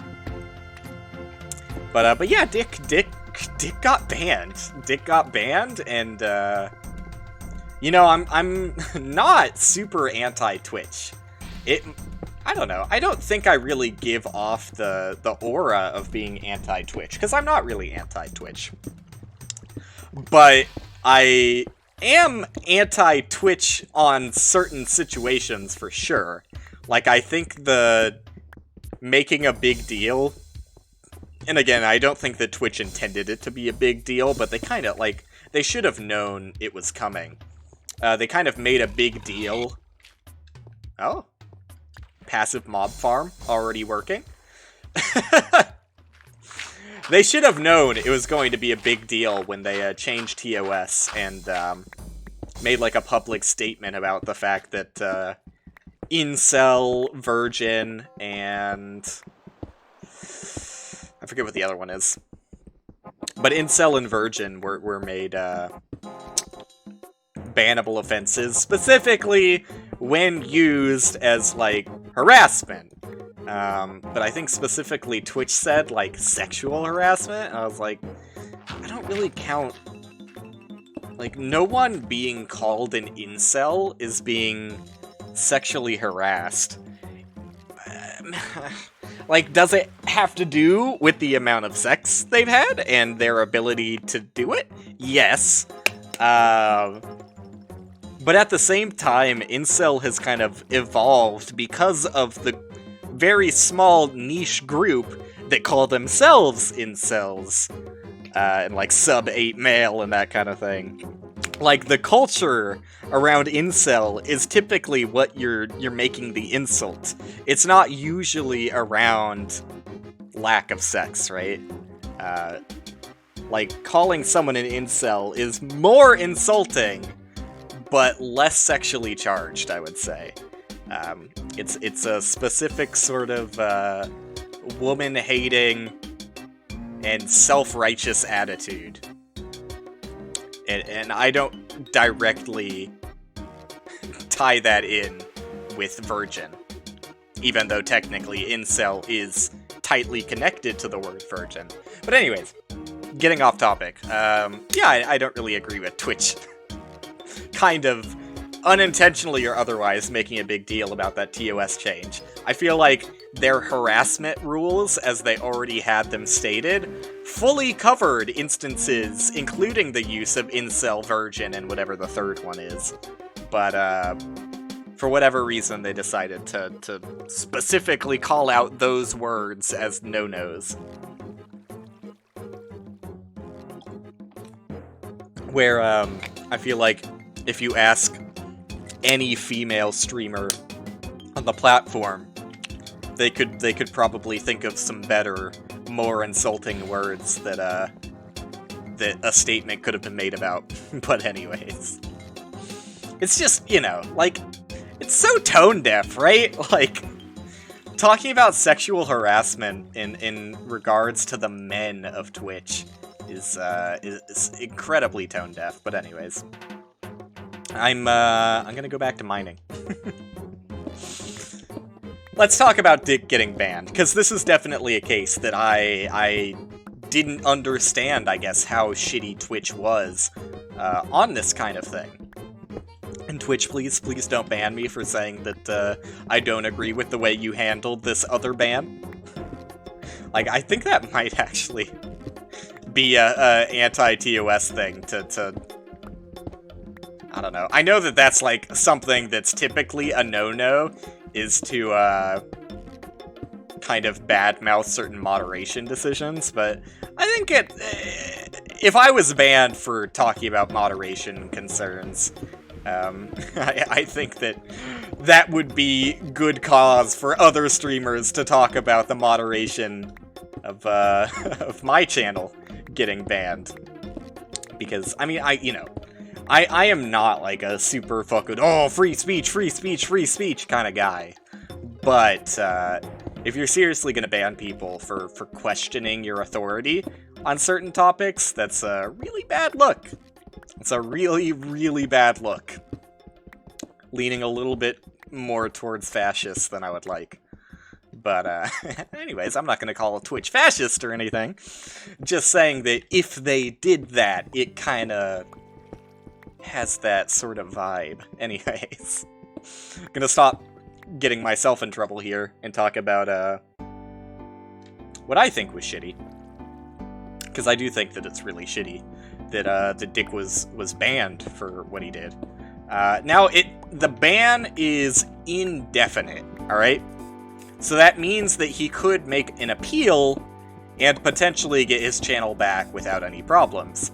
However, I don't know. I feel like this definitely could have been handled better. I don't believe it's an automatic. I don't believe it was an automatic trigger. I think, well, I don't know. That would be, like, straight up problematic in its own right if Twitch fully automated bans of this kind. Because, like, that's entirely open to just, you know, bots mass reporting an account and getting it automatically banned. So I don't think that Twitch would have done something like that. I think it's more likely that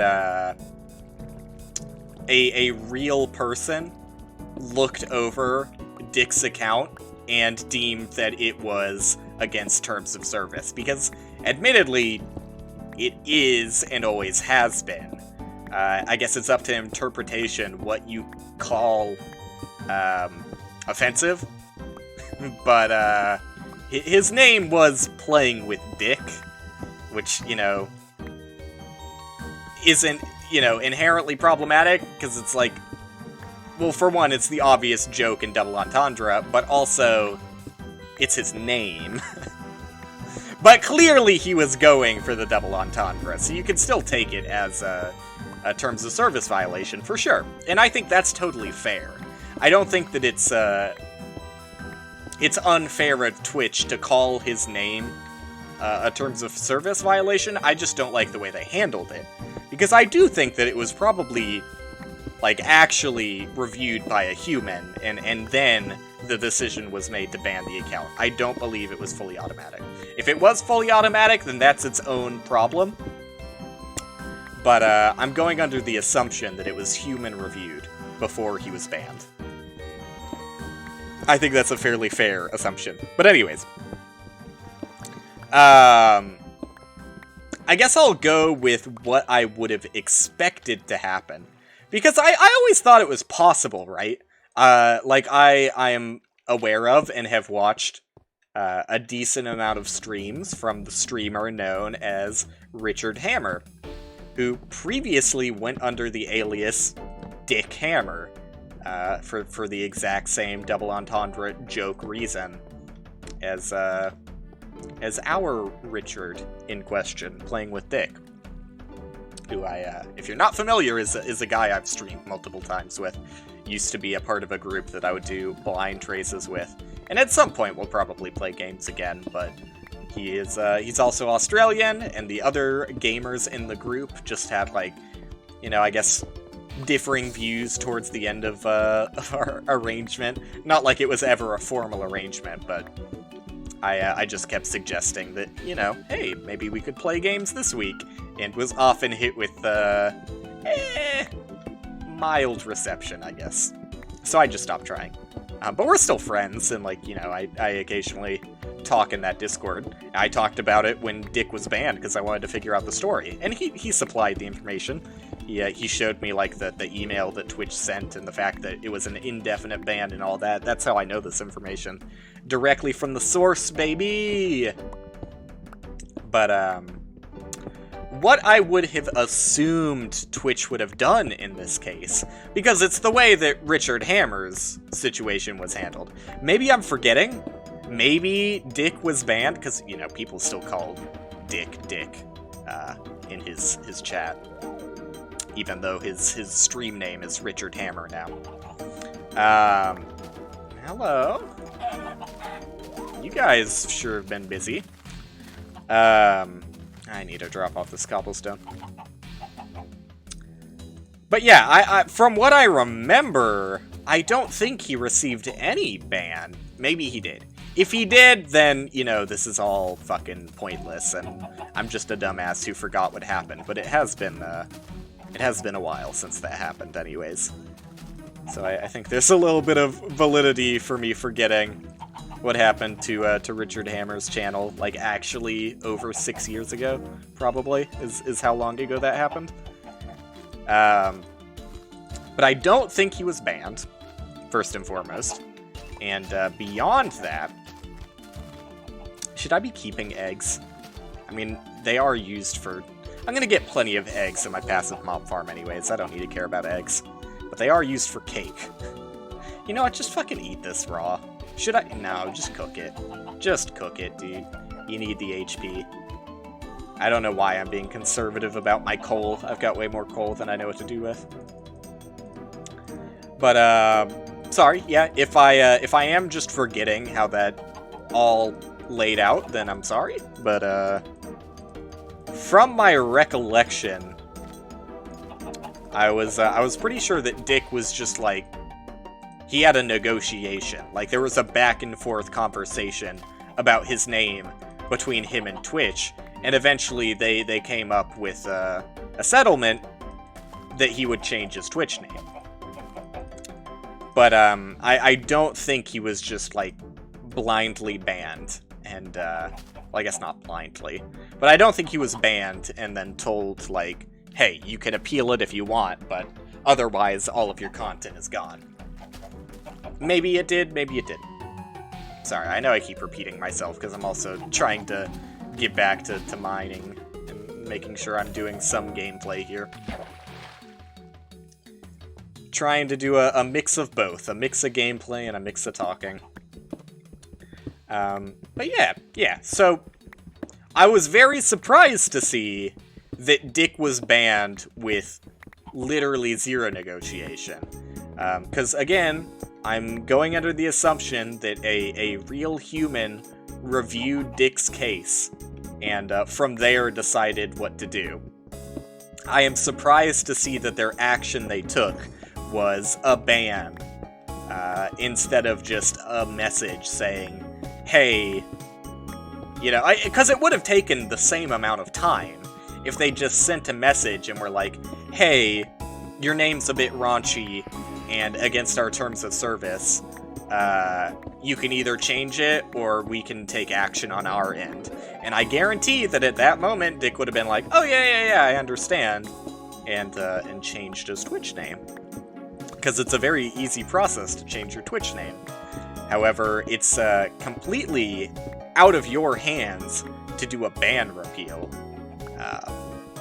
Like, it's entirely up to Twitch what they want to do with a ban repeal.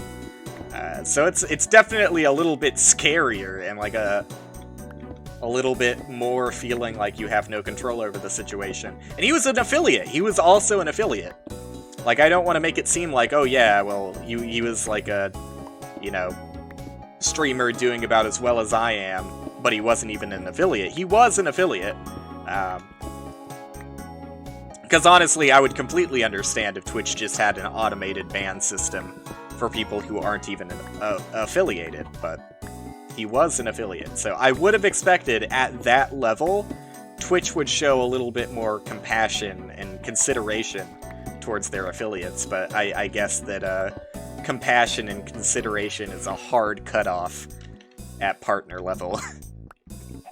Because yeah, just banned and told, you know, hey, if you want to appeal it, you can, but it's not a guarantee that they're even going to look at the appeal, let alone solve it in a way that's satisfactory to both parties.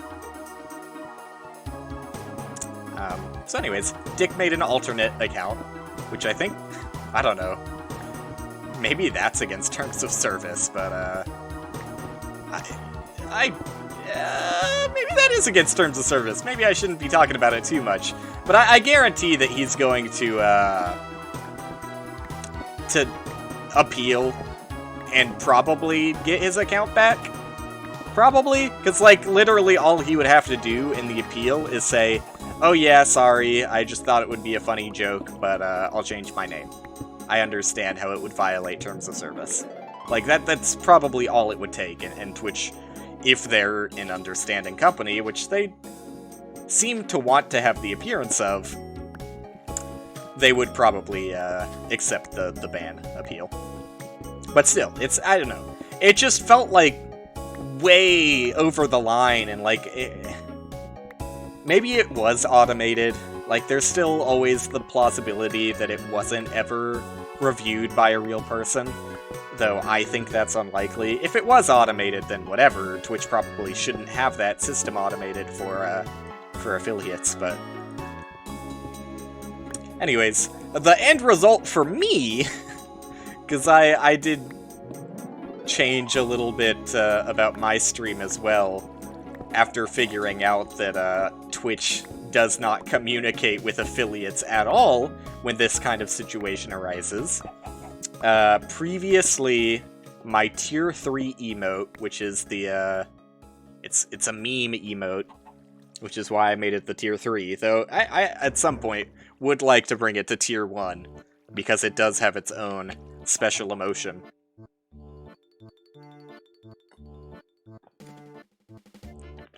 My tier 3 emote is, what is his name? Kenshiro? From, Fist of the North Star, the Fist of the North Star character doing his fucking point.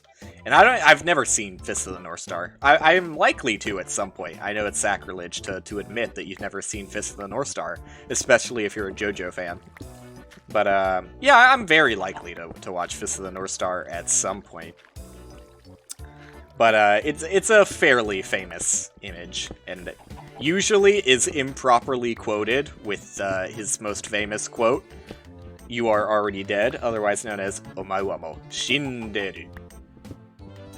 Oh, iron! It's the first iron I've seen after digging this entire fucking opening. That's the first iron. Like, it's unbelievably rare. But I'm pretty sure that that quote does not happen while he's doing that point. Anyways, to get to the actual point, that emote was previously named... and I've been a little tongue-in-cheek about it. It was previously named my emote prefix, which is WillPe. I have no control over it. It's just automated for affiliates. The actual emote, though, was called Shine.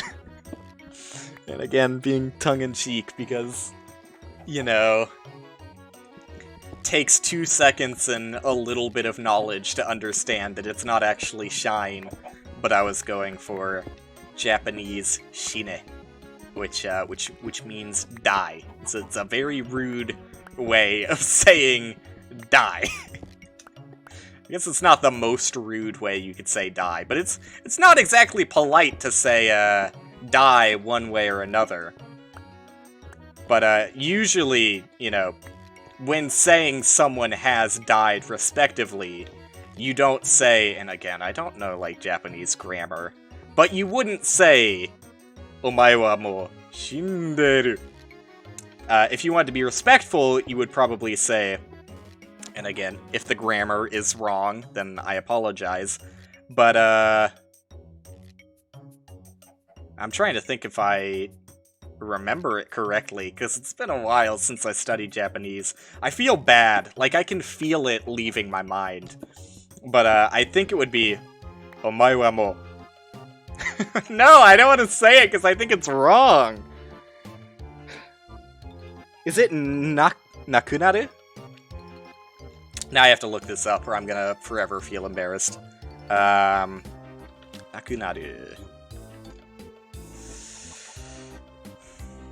Yes! Nakunaru. It's a more polite way. It's like saying they passed away, basically. So, "Omae wa mo nakunaru." There you go. And again, the grammar is probably still incorrect, but that's Kinshiro being very respectful towards his opponent. So yeah, most people, unless you're like trying to be incredibly rude and disrespectful, you're not going to just look at someone pointing like Kinshiro does and say, "Shine." And it's also like, you know, if Twitch wanted to take it in the most offensive way possible, then they could say that having that emote was directly a death threat. Because I guess, yeah, technically, you know, it is just saying die, right? So I changed the name of the emote to just Omae, which means you, for those unaware. And I think that that's a fair compromise while also being Twitch safe. I don't think anybody could really say that the emote is problematic anymore. I think it still works. Like, the emotion of the emote is still very much threatening. Like, you know, the Kenshiro point, that's a threatening stance, right? Even though I'm a shitty artist and didn't do that great of a job with the interpretation of it. Just the stance itself is, it itself is a threat. So if Twitch is really going to ban me for a dude pointing, then I'll take it up with Twitch when that bridge passes. But I have a feeling that emote's probably in as safe of a state as it could ever be right now. And it still works. Like, for people who would have known what shine means, I'm pretty sure equally as many, if not more people, know what omae means. So I still think that the emote functions.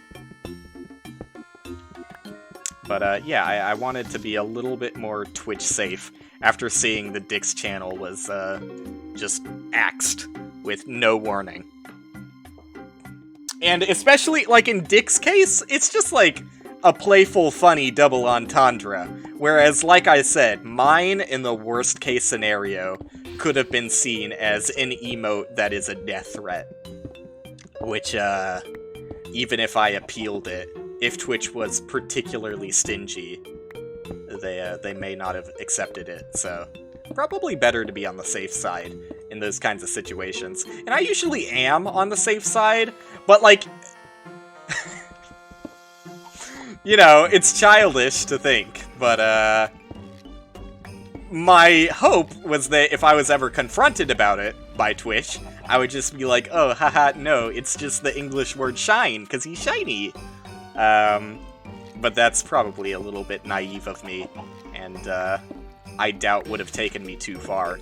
Honestly, just for saying that, they might have perma-banned me, because, like, oh, come on, dude.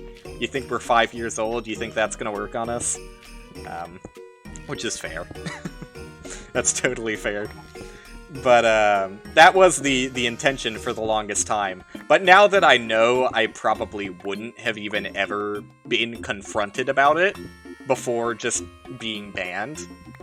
I felt like it was definitely a lot more likely that, if that really did become a problem, I probably would have just lost my account forever, which would have been pretty sad. So yeah. Yeah, there you go. It's probably best that it ended up like this anyways. It's probably for the best. Although, for emotes specifically, I think that in that case, Twitch probably would have just removed the emote, but maybe, I don't know what I'm talking about. Maybe they're just ban happy, banning people everywhere. Who knows? Who knows? I think I'm done with that banter topic. Let me take a quick glance. Glance at the list. I already talked about, you know, I kind of talked about that. Maybe I could talk about that.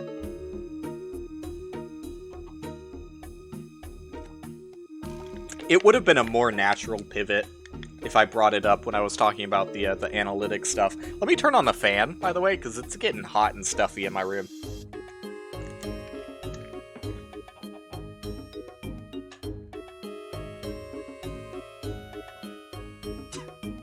You can never be too sure that this fan is actually turning on. I think I mentioned it before, but sometimes it requires a bit of a kickstart. Like, it's got a very, very weak motor in it, so it doesn't always start up like it's supposed to. Sometimes you have to give it a little bit of nudge of encouragement to get it going. It would probably be better if I had it, like, set to the, Are my headsets on backwards? No. They feel like they are, though. I feel like I'm hearing RuneScape music like I've never heard it before. Which is funny. Like, for those not listening to the stream in stereo, which is probably, I don't know. Like, I even have a stereo speaker set up, but am I crazy? Like, if there's one sense of my body that I would say is by far the worst, it's hearing. Because I've got a really bad earwax problem. Like, sorry if that's TMI for some people. But, like, it's medical. Like, sometimes my ears get so horribly impacted that I have to go to the doctor to get it fixed. It's an annoying problem. It's not like I'm proud to talk about this. It's, you know, I'd rather not. If I had the option from, having constantly impacted ears that, make it impossible to hear anything out of, and having normal ears, I think I'd probably pick the normal ears. But it's not really up to me. I kind of like this, like, downward lip. I'm not sure if I want to keep it, though. Maybe I'll just leave it for now and see how it feels when the room shapes out a little bit more.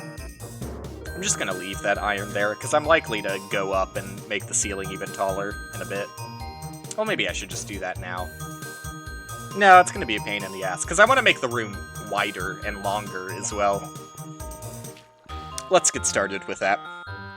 And then when I have the full dimensions of the room settled, then I'll carve out the ceiling a bit more. But it's kind of annoying to do that right now. What was I talking about?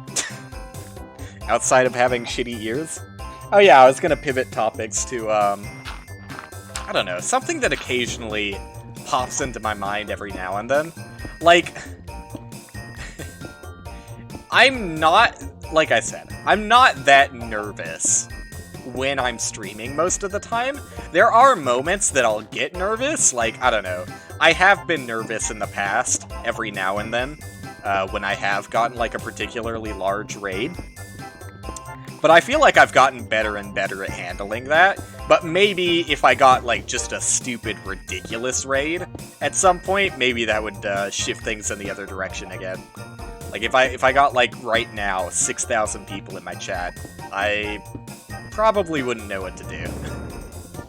You know, I would hope that I would keep my composure, but I would probably lose it a little bit. And that's something, like, I don't know, like, very rarely, occasionally I'm embarrassed by, like, dumb shit I say, right? But, very rarely am I ever embarrassed just because I feel like I didn't act normally or something. Usually I'm just acting myself. And, like, you know, when I'm embarrassed for something something stupid I say, that's, like, the same kind of embarrassment I get if I'm, like, in public with friends and I make a dumb joke that no one laughs at. It's normal embarrassment. It's not, like, embarrassment that comes from being in an uncomfortable situation. It's not cringe embarrassment, right? It's just like, I mean, some people might call it cringe when you make a bad joke that, you know, doesn't land quite right. But for me, that's a different feel than the embarrassment I get when I'm just, like, nervous. Like, I was particularly embarrassed by how flustered I got from Dick being weird in my chat. And I feel like if there's one thing I could work on, I feel like it is the way I address chat. Because sometimes, like, I feel like when Bones was in here, I handled it appropriately. But sometimes I give the chat way too much attention. And sometimes, like I said, it's not all the time that I'm upset by that. Like, sometimes I'm looking for something to talk about, and I'm like, oh, thank God someone's here to help fuel the conversation a little bit. But, sometimes I'm, like, very much in the middle of talking about something else, this is something I've talked about before, and, someone comes in chat and is, like, heavily trying to pivot the conversation. Even though I try my hardest not to pivot the conversation in those situations, I still, like, lose all train of thought for what I was talking about, and I still take way too long glancing at what they're saying in chat.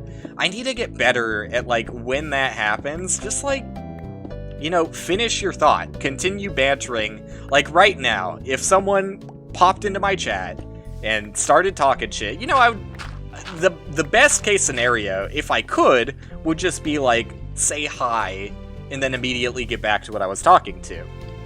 Or talking about, I mean. How far out do I want to go with this? But I feel like more often what the case is, when someone comes in here and you know, says hi to me, or maybe talks about something that they want to talk about, I immediately get distracted. And completely forget about what I was trying to say. And then if I decide that I want to go back to what I was talking about, I find it really, really hard to carry the conversation as well as I was before that person showed up. And I don't want to make anyone feel bad for, like, saying something by chat, because this is something I need to work on. Like, this isn't a problem with the chat, though there are some particular types of people that I've said I find a little annoying. None of my regulars are, I'm doing the funny streamer thing where I say, yeah, I have a problem with people in chat, but it's not you. If you're hearing this, it's not you. Because it probably isn't. Like, it's, you know, I would say, like, literally, in my career of streaming, there have definitely been less than 10 people that have actually annoyed me in my chat. Dick is one of them! I'm not afraid to say that Dick is one of them. Dick has annoyed me on a number of occasions. And he would be fucking ecstatic to hear that, I know it. So I don't feel bad calling out Dick, but, oh, man. But yeah, for real, though, like, the point of saying this isn't to say you should feel, like, nervous about saying something, because you don't want to be that annoying person that, that wants to talk about something I'm not talking about, because that's not always the case. Like, just... I mean, it is kind of weird, I'll say, to, like, bring up something entirely irrelevant than what I'm talking about, or what I'm doing in-game. And especially if you're demanding about it. Like, I feel even bad about the way I handled that, that guy who popped into my chat while I was playing Minecraft, like, a couple of streams ago. I feel like I probably could have handled that better, and just, like, told him to fuck off sooner.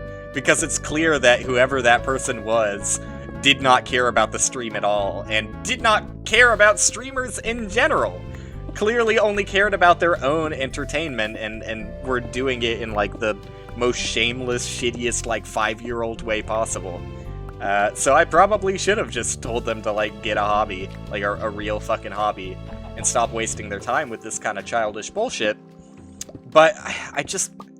in the moment, for whatever reason, I just couldn't be mean. Like, I didn't want to be mean. Because I'm not a confrontive kind of guy. Like, I really, at all moments, avoid confrontation. Unless there's, like, a good reason to be confrontational. I'm not saying I've never been confrontational, but, yeah, like, there has to be a good reason. I'm definitely not the Chad gamer that the title might make you think I am. For those wondering in YouTube, by the way, because I don't know if I've ever talked about it on stream, so for anyone watching this on YouTube, it might be, like, completely forgotten to time, but for every single Alpha Minecraft stream I've done, I've titled my stream, I am the Alpha Male. Because, like I was saying to Bones, I think that, yeah, it's, like, incredibly cringe, temporarily, but I think it'll be incredibly funny, once I switch to beta and start calling myself the beta male. That's the whole point of the joke. It's a long payoff, but I think it'll be worth it when I get there. Alright. Anyways, yeah, I don't seek confrontation. I'm not that kind of guy. But, there are definitely things I'll stand up for sure. Someone being weird in my chat, though, does not immediately come to me as, like, a reason to be, like, mean, though. I probably should be a little bit meaner, and, oh, I shouldn't have made this. In those situations, it's probably the right idea for me to be a little bit meaner, though, because people like that seriously just don't seem to get the message. Like, I was tongue-in-cheek being like, you're kind of an asshole right now. Like, I clearly they didn't get the message, but I still think that, you know, while I wasn't directly mean and confrontational, I wasn't exactly saying nice things about what they were doing, and were kind of, like, openly making fun of them, but leaving it up to them to interpret whether I was or not, and they obviously did not get the picture that they were being made fun of until they left. Yeah, this is fine. But I should have been more direct about it, because they were honestly being really fucking annoying, and as soon as they started being annoying, that's just the moment where I should have timed them out and been like, alright, you're just being a dickhead. Goodbye. But I don't know, it's not first nature for me to do that. For sure. So I definitely need to work on how I interact with chat as a whole, honestly. Like, even situations outside of that kind, even just, like, regularly interacting with chat, I feel like I could do a better job of than I currently do. Like, there could be a better balance of talking to people in chat and also keeping my own conversations going. So that's definitely, like, the #1 thing I need to work on. And especially, like, yeah, I probably should be meaner when there are dickheads. I don't know. I just, I'm not I would think that most people in my real life would say I'm not a mean guy. It's not that I don't have a mean bone in my body, especially in fucking high school when I was like an angsty little gremlin. I was definitely a dickhead to in middle school too. Probably middle school more than high school, because that's really where the angst comes from. Is middle school. There were I wasn't a bully exactly, but there were definitely some people that I didn't like, and they were aware that I didn't like them, I guess. But I don't know. I guess I regret it a little bit, because, like, no one wants to be even remotely what would be called a bully. I don't think I really was, but I definitely did some mean things. But it's also middle school, which is fair, because they also did what I would consider some mean things as well. And I'm sure they feel as similar about the situation that I feel. Or maybe people, I don't know. I don't think, like, I'm an introspection god or anything.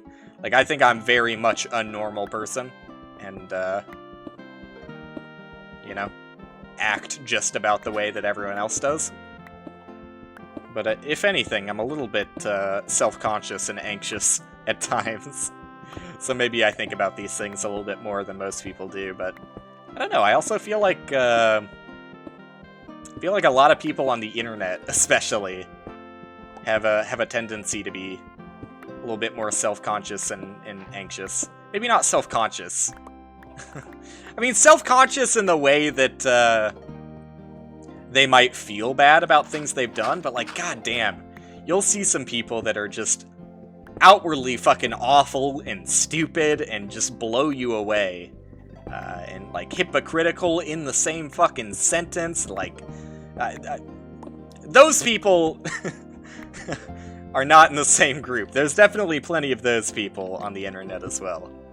But, especially if you're doing anything in, like, I was gonna say anything in a public eye, but that second group that I mentioned are constantly doing things in the public eye on Facebook, primarily. Not that I've been on Facebook in a while, but, I remember what it was like. I remember those days. And I was a fucking dumbass on Facebook, too. Not in, like, a political and horrible way, but, no, I was just stupid. I think most people were stupid on Facebook when they were younger. I was one of them. But, yeah, I don't know. Something about, like, being online too much.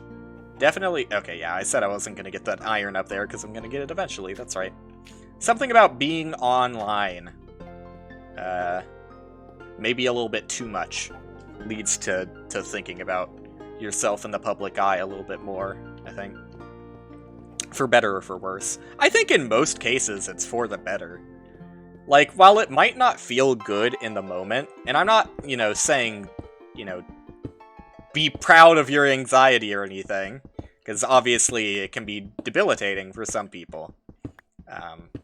So I'm thankful that my anxiety is not bad.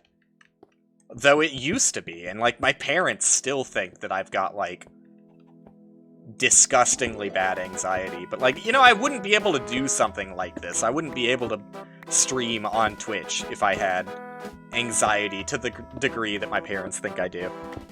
I mean, my parents fucking think I'm autistic, too. I think they just want to put special tags on me. Is that just normal for parents to do? Constantly while growing up, my parents asked me if I was gay, and were like, yeah, it's okay if you're gay! It's okay, Will! You can be gay, we just want you to know that, like, if you were gay, we'd still be proud of you, and we'd accept it, which is super nice. Like, I don't wanna make that seem like a bad thing, because, like, I'm sure that a lot of people would love if their parents were like that. So I don't mean to say it as, like, oh, look at how shitty my parents are, they actually care about me. That's not the point I'm trying to make there. I'm just saying, like, they have a tendency of, I don't know, maybe it's because they look online and are like, oh, look at these shitty parents, we don't want to be those shitty parents. But they definitely, like, sort of latched on to certain things. And, you know, the gay thing, it wasn't like they were constantly calling me gay. Though it is kind of funny to think of that.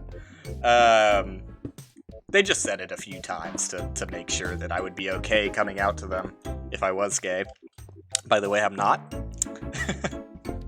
Sorry to those that were hoping. Zam included, winky face. But no, I'm not gay. Not even bi. I know. I'm a fucking cis white male. Sorry. I just think it's funny. Anyways, what was I saying with that? Yeah, my parents just kind of like latched on to things, I think, and wanted me to feel like okay with myself by like saying that, you know, I guess they think that I might be, or just to make sure in case I think I might be, these certain labels, like, you know, gay or autistic or what was the other one? Anxious? Because I definitely did used to be very socially anxious. Like, you know, I think it's pretty normal for, like, kids to not want to, like... For example, many times on vacation is a good example.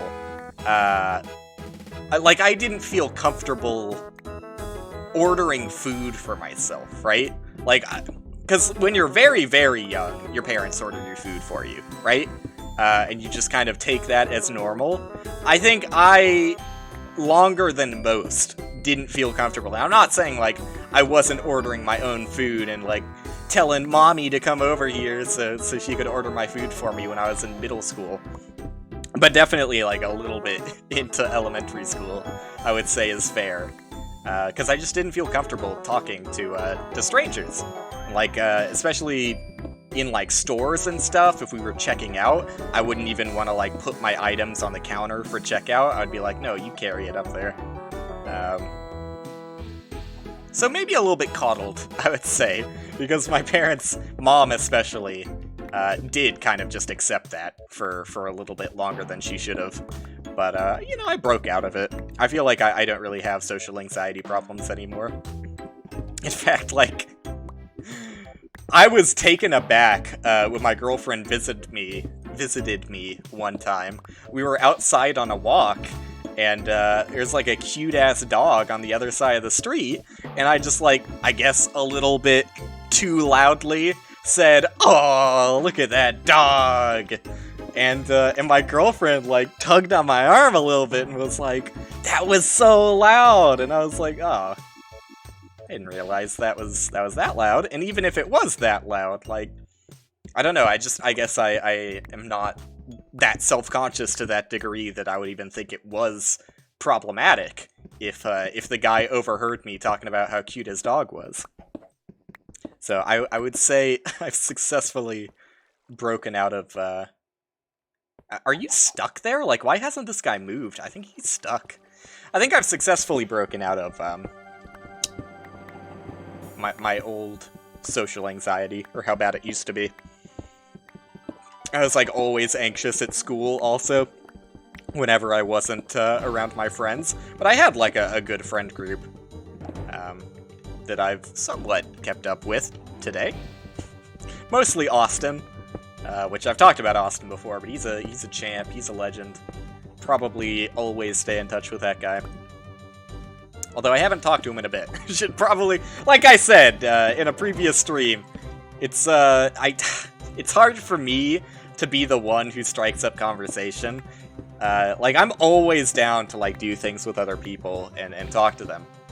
But, yeah, if it was up to me and I had to be the one that starts a conversation, I could go years without talking to a friend of mine without noticing.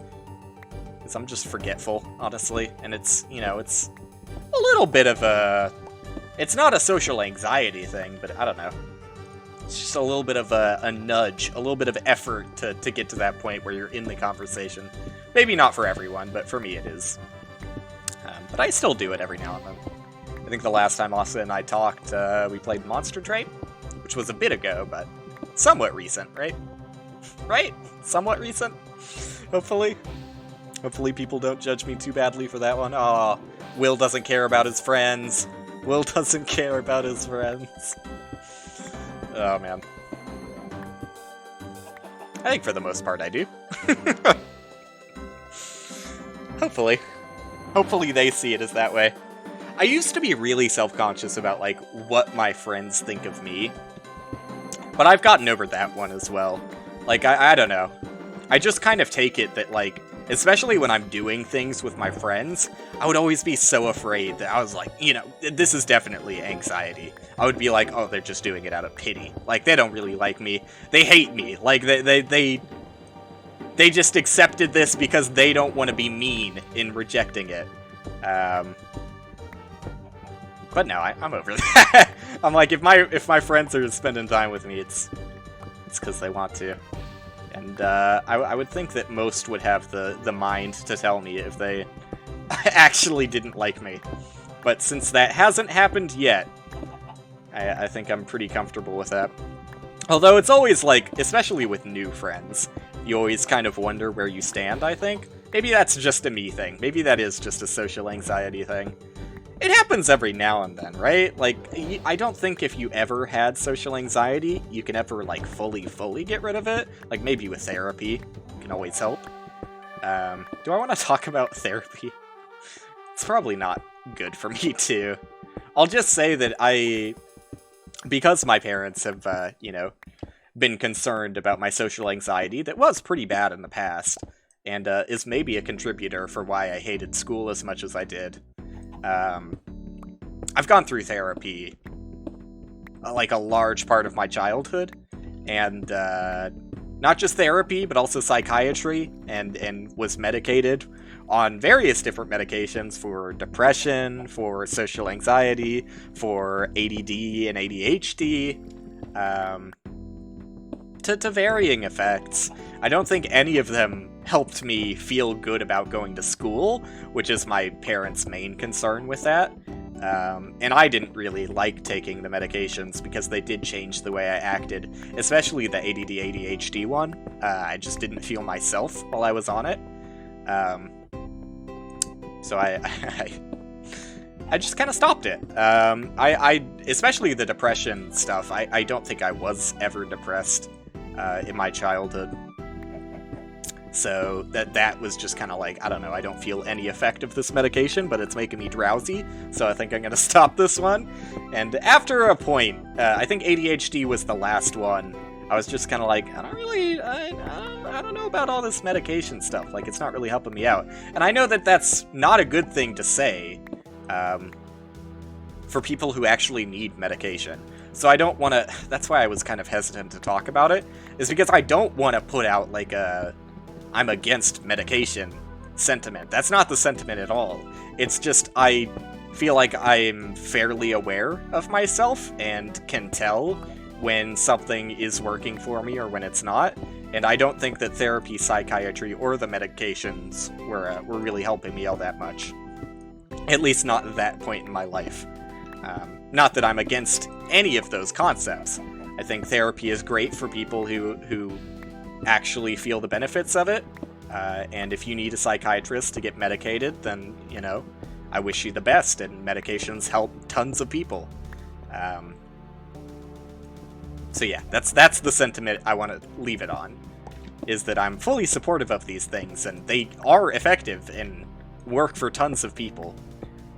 You know, availability is always a problem, and that's just, especially if you live in North America, I'm sorry that, like, therapy is kind of hard to get access to if you don't have great health insurance. Same thing for medication. You just can't reasonably be medicated if you're not well off in the world. Which is, you know, I'm not going to get into politics, but I think it's fairly safe to guess where I stand on those issues. Like, wouldn't it be cool if the country you live in cared about your existence at all? That'd be pretty sick. Anyways, I'm dropping it. How did I get on the topic of medication? I don't remember exactly how I pivoted there. But yeah, anyways, I don't know. I guess that's the end of that discussion. I kind of forget where it started. It obviously ended there, but I don't remember how we got there, so... But yeah, I don't know. I think everyone has a certain degree of social anxiety, whether they're open about it or even admit it to themselves. I think it's just kind of a normal human... Well, okay, unless you have certain, you know, other social inhibitors like Asperger's or severe autism or something that make you not really understand or jive with that kind of thing. But yeah, I don't know. I don't think I'm autistic. maybe people do. Maybe other people do. Maybe I'm seen as autistic. I think like I said earlier, I think I'm fairly normal. But I don't know. This could be, maybe I'm very on edge on if I want to say what I'm thinking about saying. It's not bad. It just has to do with another person, and I don't really just want to, like, you know, talk about another person when they're likely to never see what I'm saying about them. Like, I don't like talking about people behind their back. That's shitty. But I think I could do it in a respectful manner. Although, is there any real respectful manner? I don't think there is. But at this point, I've, like, dug my hole so deep that I think I have to talk about it. So, I guess I'll try and be as respectful as possible. I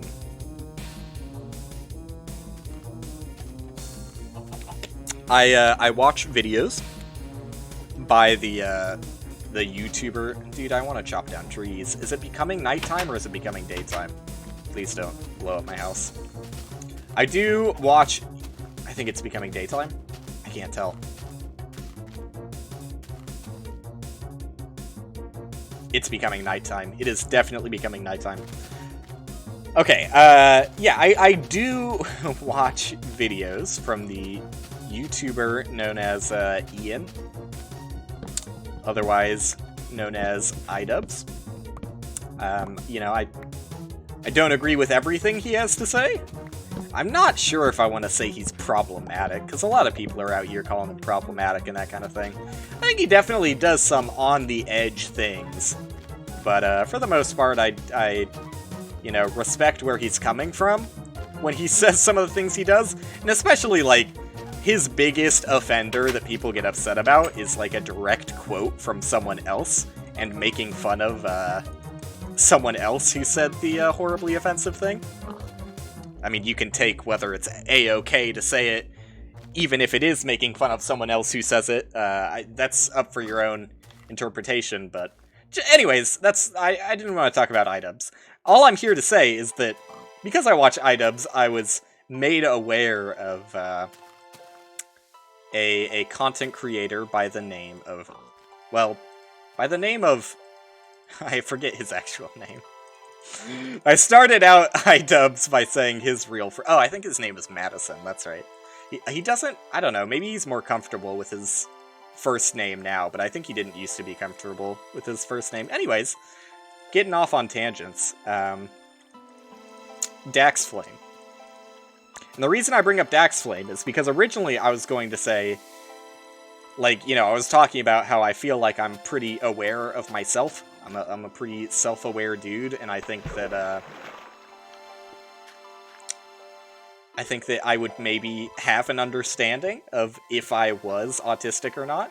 And, you know, maybe that's something that I wouldn't be able to interpret, but just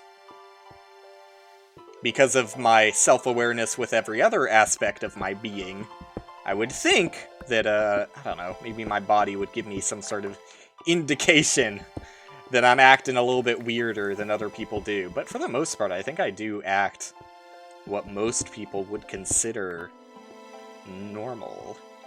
Maybe like a little bit OCD. But not like... I mean, the thing is, I don't know. Is OCD regarded on a spectrum in the same way that autism is? Because, like, I feel like a lot of people are on what I would say is the OCD spectrum. Myself included. But if OCD is not regarded as a spectrum and is very strict, you are OCD or you aren't, it's obviously pretty offensive to call yourself OCD.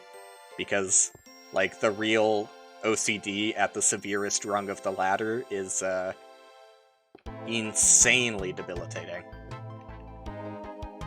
And, it needs a lot of work to, like, overcome it. 5? Okay. Like I said, not OCD, by the way.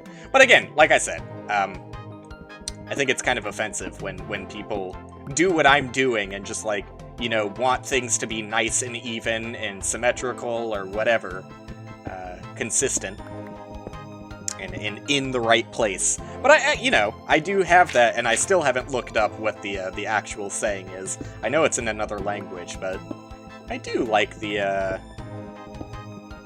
I don't know what to call it, the lifestyle of, like, everything has a place. Now, I'm not, like, out here putting all of my spices in the spice drawer in, like, individual jars and everything and hanging them up in the wall or whatever. I'm not to that level, but I do like things to have their own place, and okay, it's to the level that we have, like, a bunch of drawers in the kitchen where we keep just, like, various shit, right? And, there's, like, a few drawers where there's silverware, and, like, a few drawers where there's miscellaneous, like, I don't know what to call them, tools, like not wrenches, but, screwdrivers and scissors and that, and tape and stuff. And I am, like, I will never, ever take scissors. I'm not upset to the point that, and this is why, like, I'm obviously not actually OCD. But again, I'm not sure if it's on a spectrum. I would never look through the drawers and, like, feel uncomfortable if the scissors were not in the place where I put the scissors. But that being said, if I'm using the scissors, I'm always going to put them back in what I consider the right place for the scissors to be. But since I live with someone else, my mom, and she doesn't really care about that kind of stuff, she just takes the scissors out and puts them in another miscellaneous drawer. Which, you know, does kind of bug me that I'm like, oh, I open up the drawer where I expect the scissors to be, and now I have to, like, scrummage through a bunch of other drawers. But that being said, it's not that big of a deal. And I don't, like, wake up in the middle of the night having to fix my drawers or anything. But yeah, I will put things in what I believe to be their right place. But yeah, I was talking about Dax Flame, right? I feel like I would maybe notice if I was what I would consider on the autistic spectrum, and this is where it becomes, like, maybe a little bit rude, because I don't think you should ever, like, call someone out as being autistic. That's just, like, not a very respectful thing to do, to assume that on someone, or assume they have any sort of, like, social differences on that level. But, and again, you know, a lot of the aura surrounding Dax Flame is that, you know, no one can tell if he's playing a character. But I think that, honestly, that is a little bit ruder. And that's, like, the norm. So I don't feel as bad talking about it, that I think he's, like, a really genuine guy that, that does have, like, a little bit of a social weirdness, is the bottom line that I would put. Because he himself does not believe that he has any sort of social condition, and he said he doesn't think he has autism or anything. Which is why I'm bringing it back to myself now. The reason I brought it up is, like, maybe I am autistic, right? Like, maybe it's super obvious for everyone else, and maybe that's why my parents have brought it up as much as they have throughout my life. Maybe I am autistic. I don't know. But when I see myself interacting with other people, and, like, you know, I look back at my streams when I have to make the YouTube videos and everything, like the highlight videos and the TikToks and everything, I'm like, I think I'm pretty normal. Maybe. Maybe not. So, yeah, I guess that's why I brought it up. Hopefully this isn't deemed as disrespectful. I hope. Anyways, I think that's the end of that topic. It wasn't even on my topic list, I just started ranting.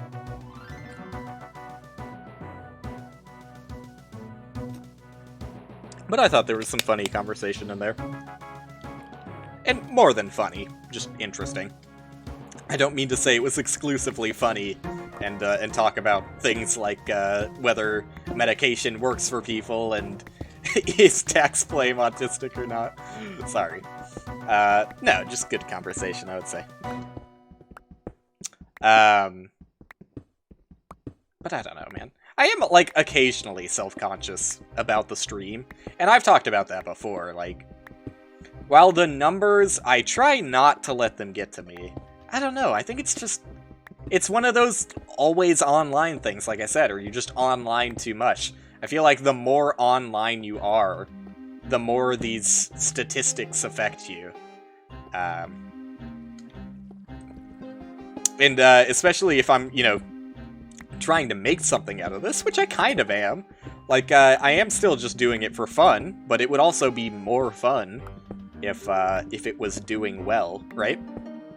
It's like, you know, maybe...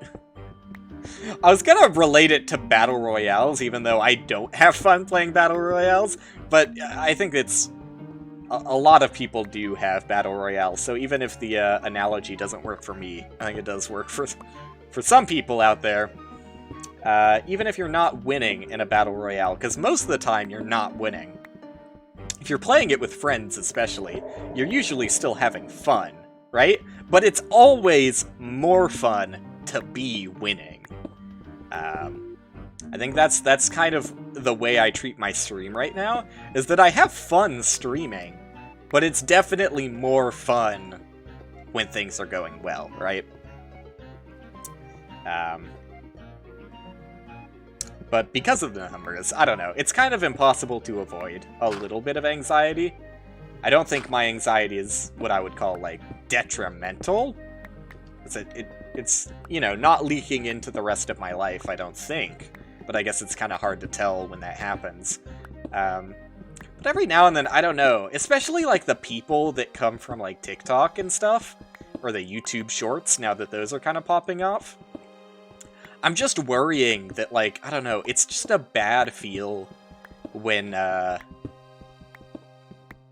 when you see the numbers go up, and then very shortly after go back down.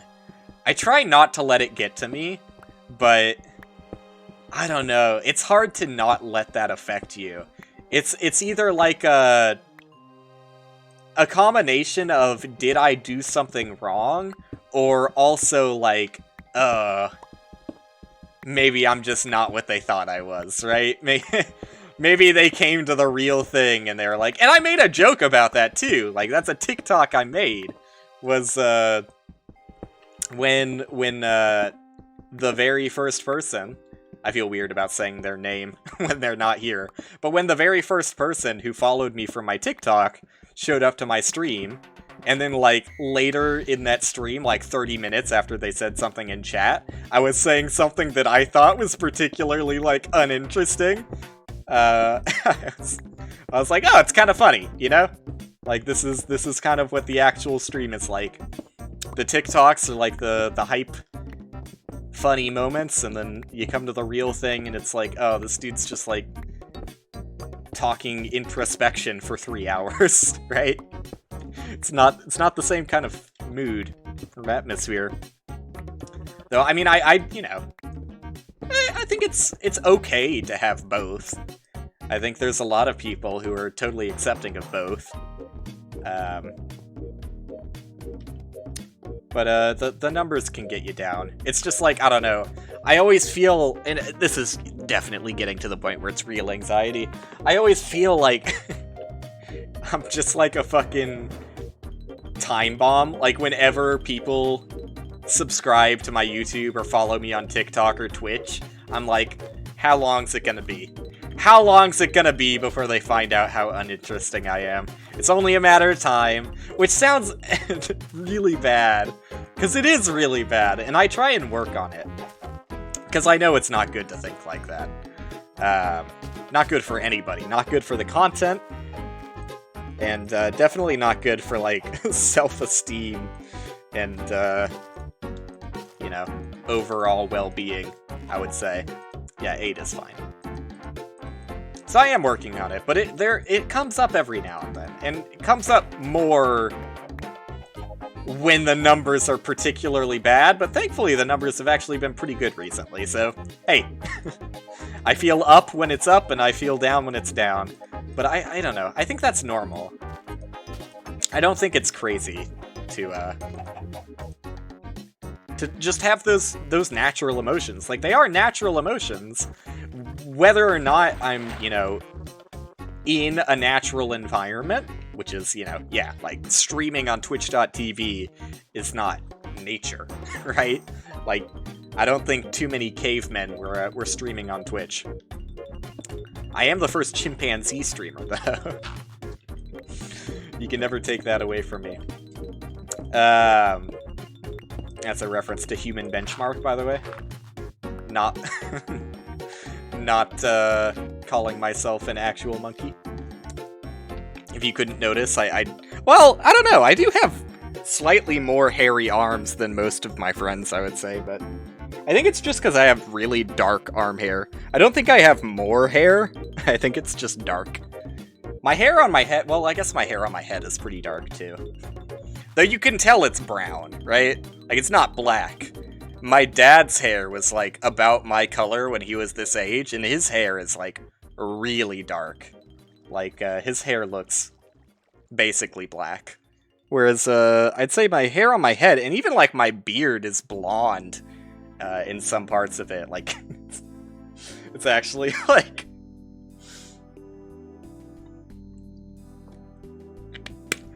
When I got a while ago, because, you know, COVID, when I got a haircut done, the hairdresser was immediately afterwards like, you know, do you want me to trim up your beard and mustache? Because it's, you know, truthfully unkempt. Because I don't really, it's always unkempt, right? But, unless I fully shave it off. But yeah, I was like, yeah, go ahead. Right, it's, I'm already paying for the haircut. I might as well get, beard and mustache trimmed. But as she trimmed it, and she trimmed it like super evenly, so there's nothing wrong with the way she trimmed it, but I was looking in the mirror and I was like, this is not turning out right, because like, it's just unfortunate genetics, but like, parts, especially towards the middle of my beard and mustache, are like very blonde. Like, I don't think it comes across on stream all that well, because the blonde hair just kind of blends in with my skin. But yeah, it's like very, very blonde when you're looking in a mirror. And the pattern is a little unfortunate, because it's not so bad when it's like just grown out, because it gets darker at the, like, the roots of the hair, so when it's like fully grown out, you can't even tell. Like, it's basically like the same color all around. But especially towards the tip of the hair at some parts, so when it's like freshly growing in, it'll be super, super blonde. And when she trimmed it, she trimmed it evenly. It was, again, don't want to say it's her fault, but just because of my genetics, happened to leave a very, very dark brown spot in the middle, and on the edges, it was really blonde. So even though the mustache was completely even, when you look at me, if you don't look close enough, and I have a trimmed mustache, it ends up looking like a Hitler stash. So immediately when I got home from that haircut, I just shaved it all off. Sorry to the hairdresser that put in the work in trimming my beard and mustache. It just wasn't gonna happen. I think she noticed as she was doing it too, and felt a little bit bad that, you know, she accidentally gave me a Hitler stash, but I was like, you know, I don't blame you, but I'm definitely not keeping this. Because even though it's not a real Hitler stash, it certainly looks like one. But anyways, yeah, not a monkey. You know? Definitely part of my genetics. Maybe more than most people. In fact, I do have more than most people monkey genetics. Not monkey. That's probably racist to Neanderthals. Our human ancestors. But I have I do have wisdom teeth. I think I had 3 wisdom teeth that needed to be removed. Which I don't think is the average anymore. Like, my mom did a 23andMe, or like one of those genetic genome testing thingies.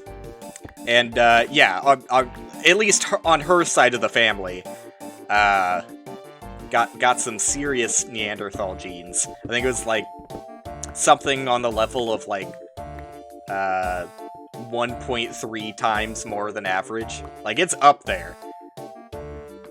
Like, my mom's dad, which is probably where it all comes from, but my mom's dad had all 4 wisdom teeth, and they were fucking huge. Like, they actually were problematic, I believe. And mine were problematic too, don't get me wrong, even though I only had 3 of them. If I didn't have them removed, they would have completely fucked up my jaw. So, sick genetics, dude. Thankfully, we have the tools to fix that sort of issue. But I mean, I still, like, they were bad enough, and I got the wisdom teeth removed at an appropriate time. Like, I got them removed when I was middle school or high school, which is where you should get it removed if they're going to be problematic, because the earlier you do it, the better. Helps it heal, obviously, because, like, you just heal everything better when you're younger. But, still have, like, really bad scars in my mouth, because they were, larger than normal. What am I doing? I'm here making a shovel, I guess, is what I came back for. Which, it sucks. I had to have braces for, like, the majority of my school years. I had braces growing up because I just had fucked up teeth. Though I'm not sure if that's related to Neanderthal genes. I just had fucked up teeth.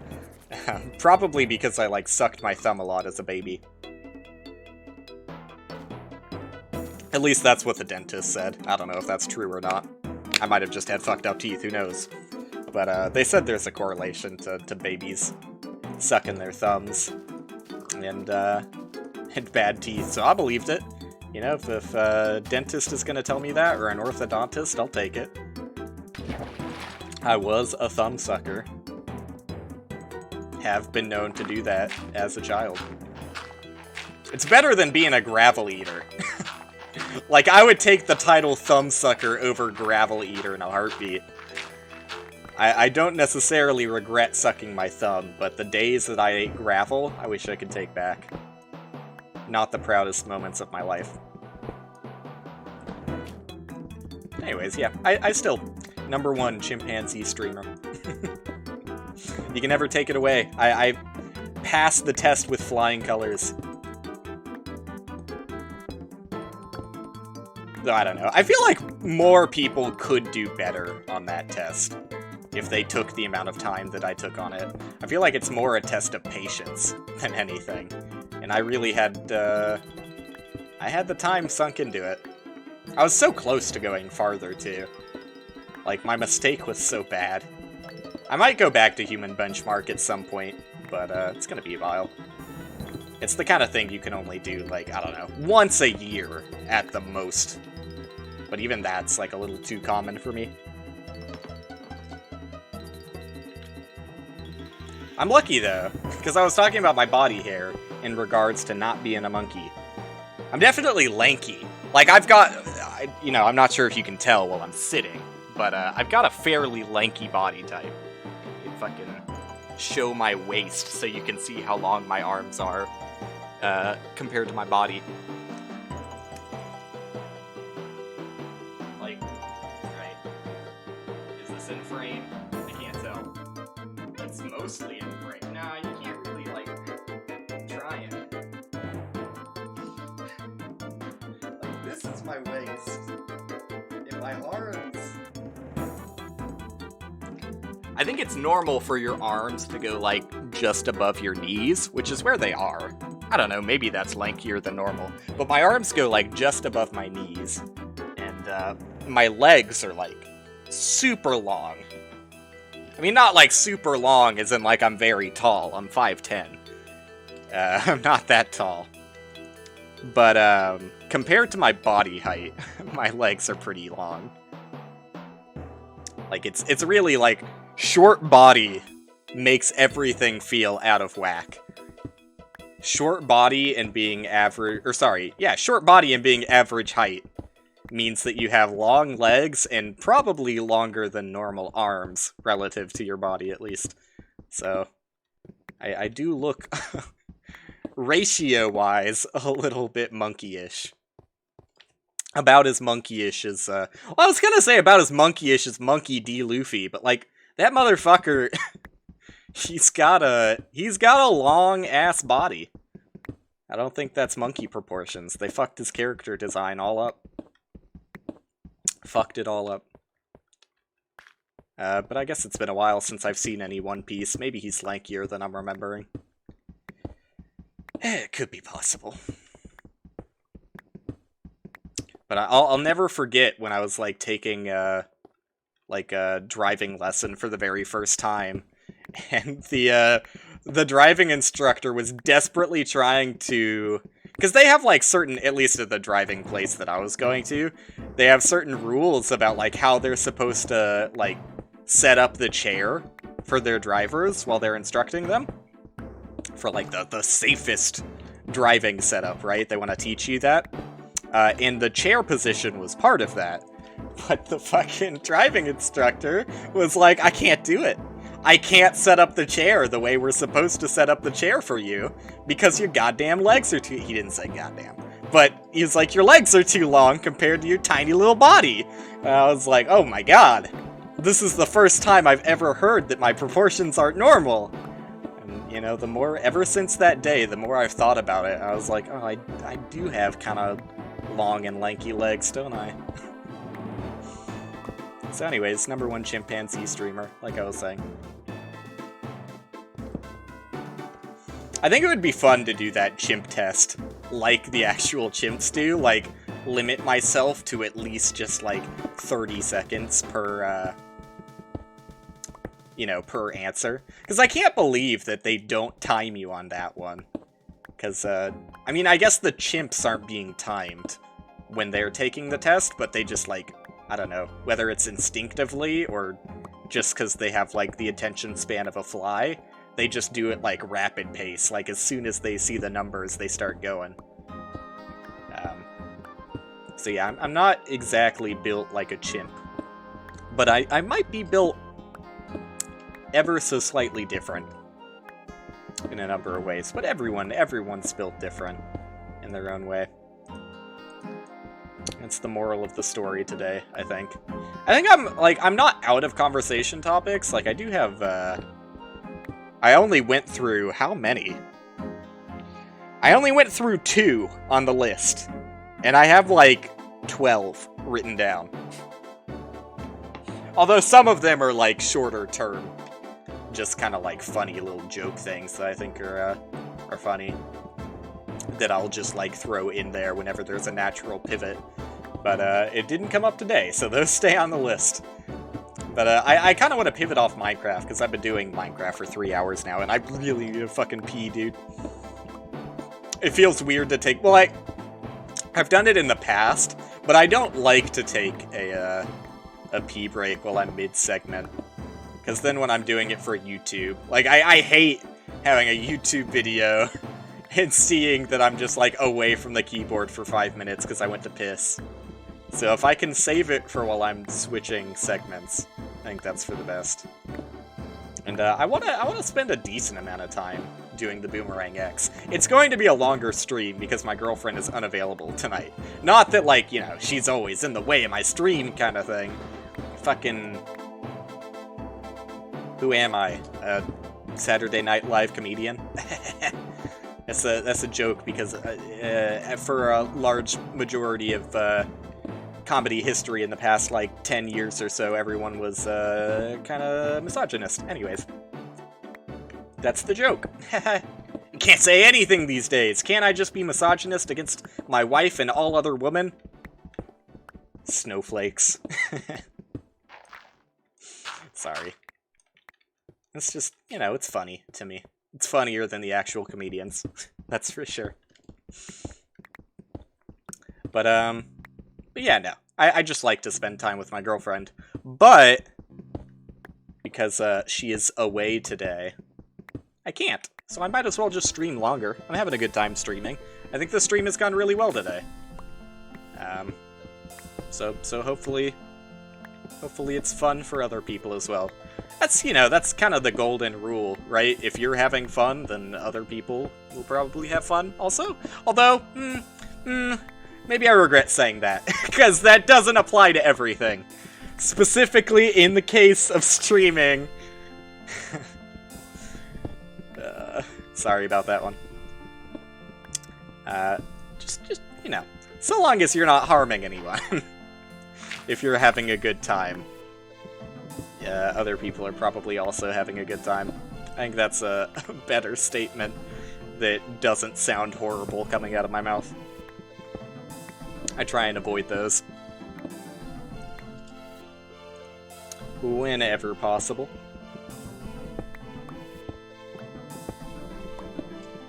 But it, you know, we got progress done in Minecraft as well. I don't want to make it all about the banter. Look at this room, dude. And it's not even done. I've basically consumed my entire iron supply. Digging both of these tunnels and hollowing out this room. Though for the most part I was using stone tools for this room. I think it's, I don't know, it's kind of meditative.